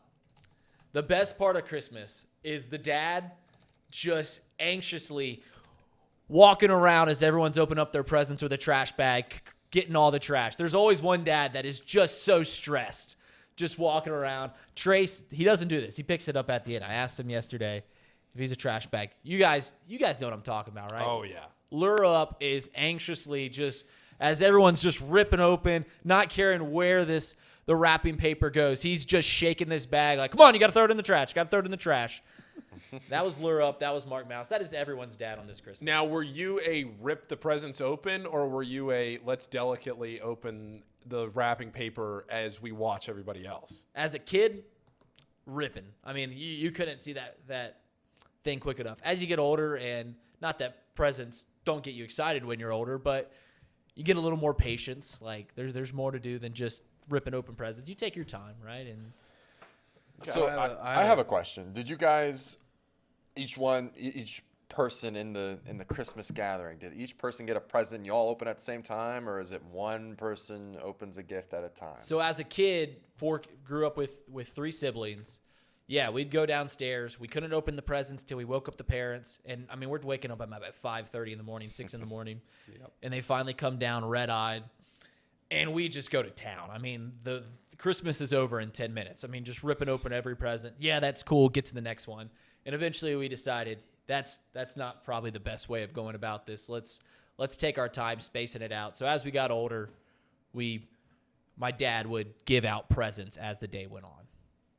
So that seems to be the better way to go about it, but I don't know if there's a right way or a wrong way. But I have something that's kind of funny. Wasn't funny last night. Oh no. So I have a son. He has a little neighborhood friend, and we get home yesterday, and there's just this random gift, if you want to call it that. Yeah. Sitting on the kitchen counter. And I'm like, okay, don't know what this is, haven't seen it, don't know who it's for, doesn't have a name on it, just nothing, just wrapped, It's a small little box, about that big. And time goes by or whatever, and then, you know, my wife gets home, and she's like, what's this? I was like, I don't really know. And then, you know, my son Grayson's like, I let me open it. So I was like, I guess maybe our babysitter left it behind, and we'll just let him open it. Mm-hmm. So he opens it. It's an iPhone. It's a new iPhone. I'm like, what is this? And it says on there in like probably 6-year-old handwriting, mind you, on the box, on the actual iPhone. So they took a crayon or whatever. They took a pencil. Could barely read it. It says to Grayson from, you know, I won't say their name just because. And I'm like, what is going on? Got Grayson an iPhone? I have never seen my son more excited in his life. And I had to be the poor bastard that had to tell him that his friend stole his parents' gift. Ran it down to our house, wrapped it up, and gave it to Grayson. What a friend! What a buddy! What a friend! But I had to give it back. You know, my son went from the happiest kid in the world to literally just so mad at me. I mean, my son was more mad at me yesterday, than he's ever been in his life. And I had nothing to do with any of it. My poor ass literally just walked in the house and let him open a gift. And he's like, it's for me. And I'm like, I'm trying to tell this 6-year-old, who shouldn't have a phone, by the way. Right, The rule is, in our house, you're not going to have a phone until you can drive. That's the rule. And kids aren't happy about it, but that's the way it is. So at the end of the day, though, I had to explain to him that his buddy stole the gift from his parents, and his parents, I sent a text to his parents, and his parents were like, didn't even know that he took it. They're like, let me go, hold on a minute. I'm like, okay. They're like, yeah, that has to be ours. We're missing a phone. I'm like, all right, you can come down and pick it up. How wild is that? Just took a brand new phone. I mean, wrapped it up and took it to your buddy's house and gave it to him. How about amazing? How about the other parents though in that equation? Like, you're so proud of your son being so thoughtful, I guess, and then at the same time you're getting stole ready to, your phone. He stole a phone. Wow, how's that thoughtful? But he was trying to. He was trying to be a good friend. Was it a gift that he stole, or was it just like their parents' phone? He put it in a box. No. I think that their parents. This is what I suspect happened. I don't know the whole story, obviously. I suspect that his parents just got a new phone.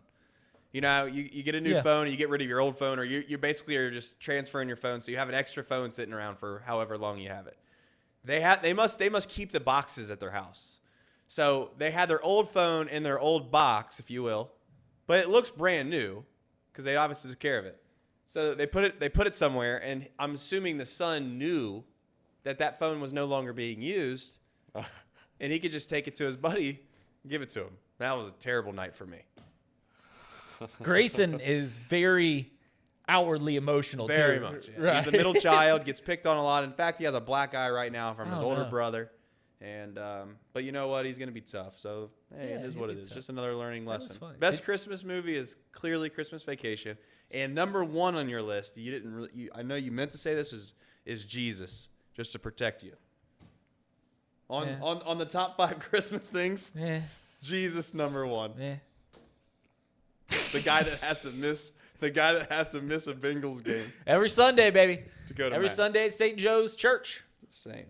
That seems like a clear miss on you. You know what's funny about I never have told anybody this, but you know, I grew up around your stepbrother, Caleb. Last thing, by the way, we're gonna let the chat make this decision. It can't be ridiculous either. We need a gift or a prize would be the more appropriate term. In regards to merch, it'll happen at some point, I promise. But for the time being, what should be the prize for the bowl winner? And if you haven't signed up for the bowl, I don't think you can anymore, probably. But I think you haven't locked it yet. Yeah, whatever. But long story short, if you want to try to still get in the bowl thing, go for it. But nonetheless, what should be the prize? Christmas Vacation is. Santa Claus is my favorite Christmas movie. Okay. Without a doubt. Casey, what's your favorite Christmas movie? That's a good question. I guess Santa Claus is up there. You know, we never really watched a whole, I guess The Grinch, just because I have a funny story tied with it. You got scared by The Grinch one time? Yeah, my cousin busted through a window. Oh. to try to scare me. There was a little bit of blood. It was like they were trying to make the horror film before it was cool. But yeah, I just don't know how it's not Christmas Vacation. I like Christmas Vacation. I didn't see Christmas Vacation until I was like 18. Fun fact. Can I share something as well that I'm not really happy to admit? You know what I did last night? I haven't watched the whole thing because it's a really long movie. This is right up my alley, too. I don't know how I've never seen this. I've just started watching Godfather last night. Oh, it's a good movie. Great movie. Yeah. First one's good. Second one's better. Really? Watch out for oranges. Yes. Right? All right. Well, nonetheless, don't spoil it. But there's one thing I got to do. Go home and finish the rest of it. There's one thing we got to do before we end this show. We got to do Wheel of Lunch. Paul, I sent you an email on something that could possibly ruin Casey's Christmas. Oh, no.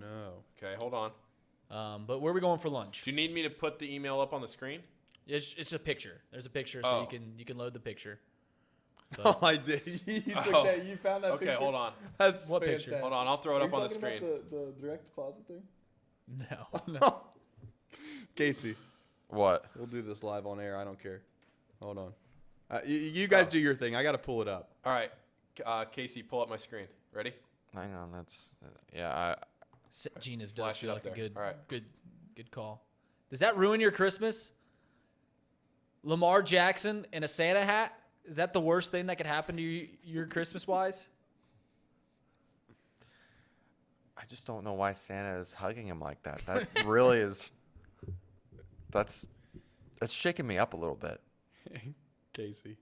Casey, yeah, we got scammed. There's an email that came from Christine Deal. Do you know her? No. All right. Well, I'm gonna read the email out loud for the viewers to listen to this. Ready? Oh, no. Okay. This was sent to me at 9:29 this morning. Mm-hmm. It starts. Good morning. We're off to a good start. I sincerely beg for your help in updating my direct deposit information before the start of the next pay. If the changes could be made before my next period, that would be great. What specific details should I send? ? Thanks. Title of this said email? Casey McAllister requests to change. Request to change? They want your direct deposit information. They want it changed. Yeah, they want it changed. They want Casey's next direct deposit to change. Nice. Should I have not sent it to him? No, don't do that. Who's it from? What's Kristen Deal. Diehl. But that's here nor there. I can't believe there's many people we got watching. scammed. By the way, we've had better shows on this Friday. Just saying. Yeah, I mean, off the bench, bad. Box lunch, bad. It's got off the rails here. What do you mean bad? Bad. Is that a bad outing? What's for lunch? What's for lunch? lunch? Is that a bad outing? It's a bad day. You know? That's here nor there. It's not our best shows. Gina's. Throw it on there. Oh, Gina's was the first. Throw Gina's on there again. Throw Gina's on there twice. Raising Maybe Cane's. 3 times. Raising Cane sounds good. We've Raising started our Cane's. weekend with Gina's the last 2 or 3 weeks. It's kind of become a Friday thing. I love it. Okay. Oh, not Anything else? Cane's. Not Cane's. We've just done it a lot. Throw Gina's on there. I did. Throw it on Sir there. Boy looks forward to this. I got it every on week. twice. Throw it on there a 3rd time. Okay. All right. That's my second email. Jockos. I like how I call Thomas Tomas from Thom. How do you look at Tomas and get Tomas out of that? Jack and Carlo. Johnny and Carlo. You mean Johnny and Carlo, Sir Boy? Yeah, Sir Boy. I've never been to a Ruby's. That's true. I've I'm telling you right now, Bengals fans. It's all going to be fine. You're going to make the postseason. Oh, I forgot to ask. Did For I some do this? reason, I don't know. It's just not going to work. If I could only go to one Bengals game for the rest of the year, which one should I go to? The Bills game. But what if the You could say Bengals you get could a say home playoff game? There's a really good chance you could say that you watched someone win the Super Bowl, right? I mean, if you go to the Bills game, there's a good chance of that. Yeah, okay. I mean, that's clearly the favorite, but there's also a chance the Bengals have a home playoff game. Let's run this wheel, baby. Wait, we only have. Why not just go to both? Go to them all. Just leave Go to those. them all. And if I'm we going to have end to up sell at some games out of this, DraftKings it's stock gonna for be that tough. to happen. I don't know. All right. Gina's on Jolly. When are you going to be home, by the way? Can we get that in the chat? Is Jolly still around? Is Jolly here? I don't know. Is he? Oh, no. Keep spinning. No. That's tough. Got a 50-50 shot of Gina's now. I hope it's Jocko's. No. Oh, no. No. What are we doing? Go Gina's. We still got one more Gina's. If we go 3 for our first 3, okay, good. Oh man, it's a high risk reward right here. Come on now. Come on now. Come on, Wheel. Come on, Wheel. No. Oh no. Jocko's No, it it's is. the one that lost. It's the one that lost. We're going to Gina's. Jocko's it is. Paul is so mad right now. Fried chicken, baby. All right. Thanks, guys. Enjoy your weekend. Yes. We'll Who have day? a better show on Monday, I promise.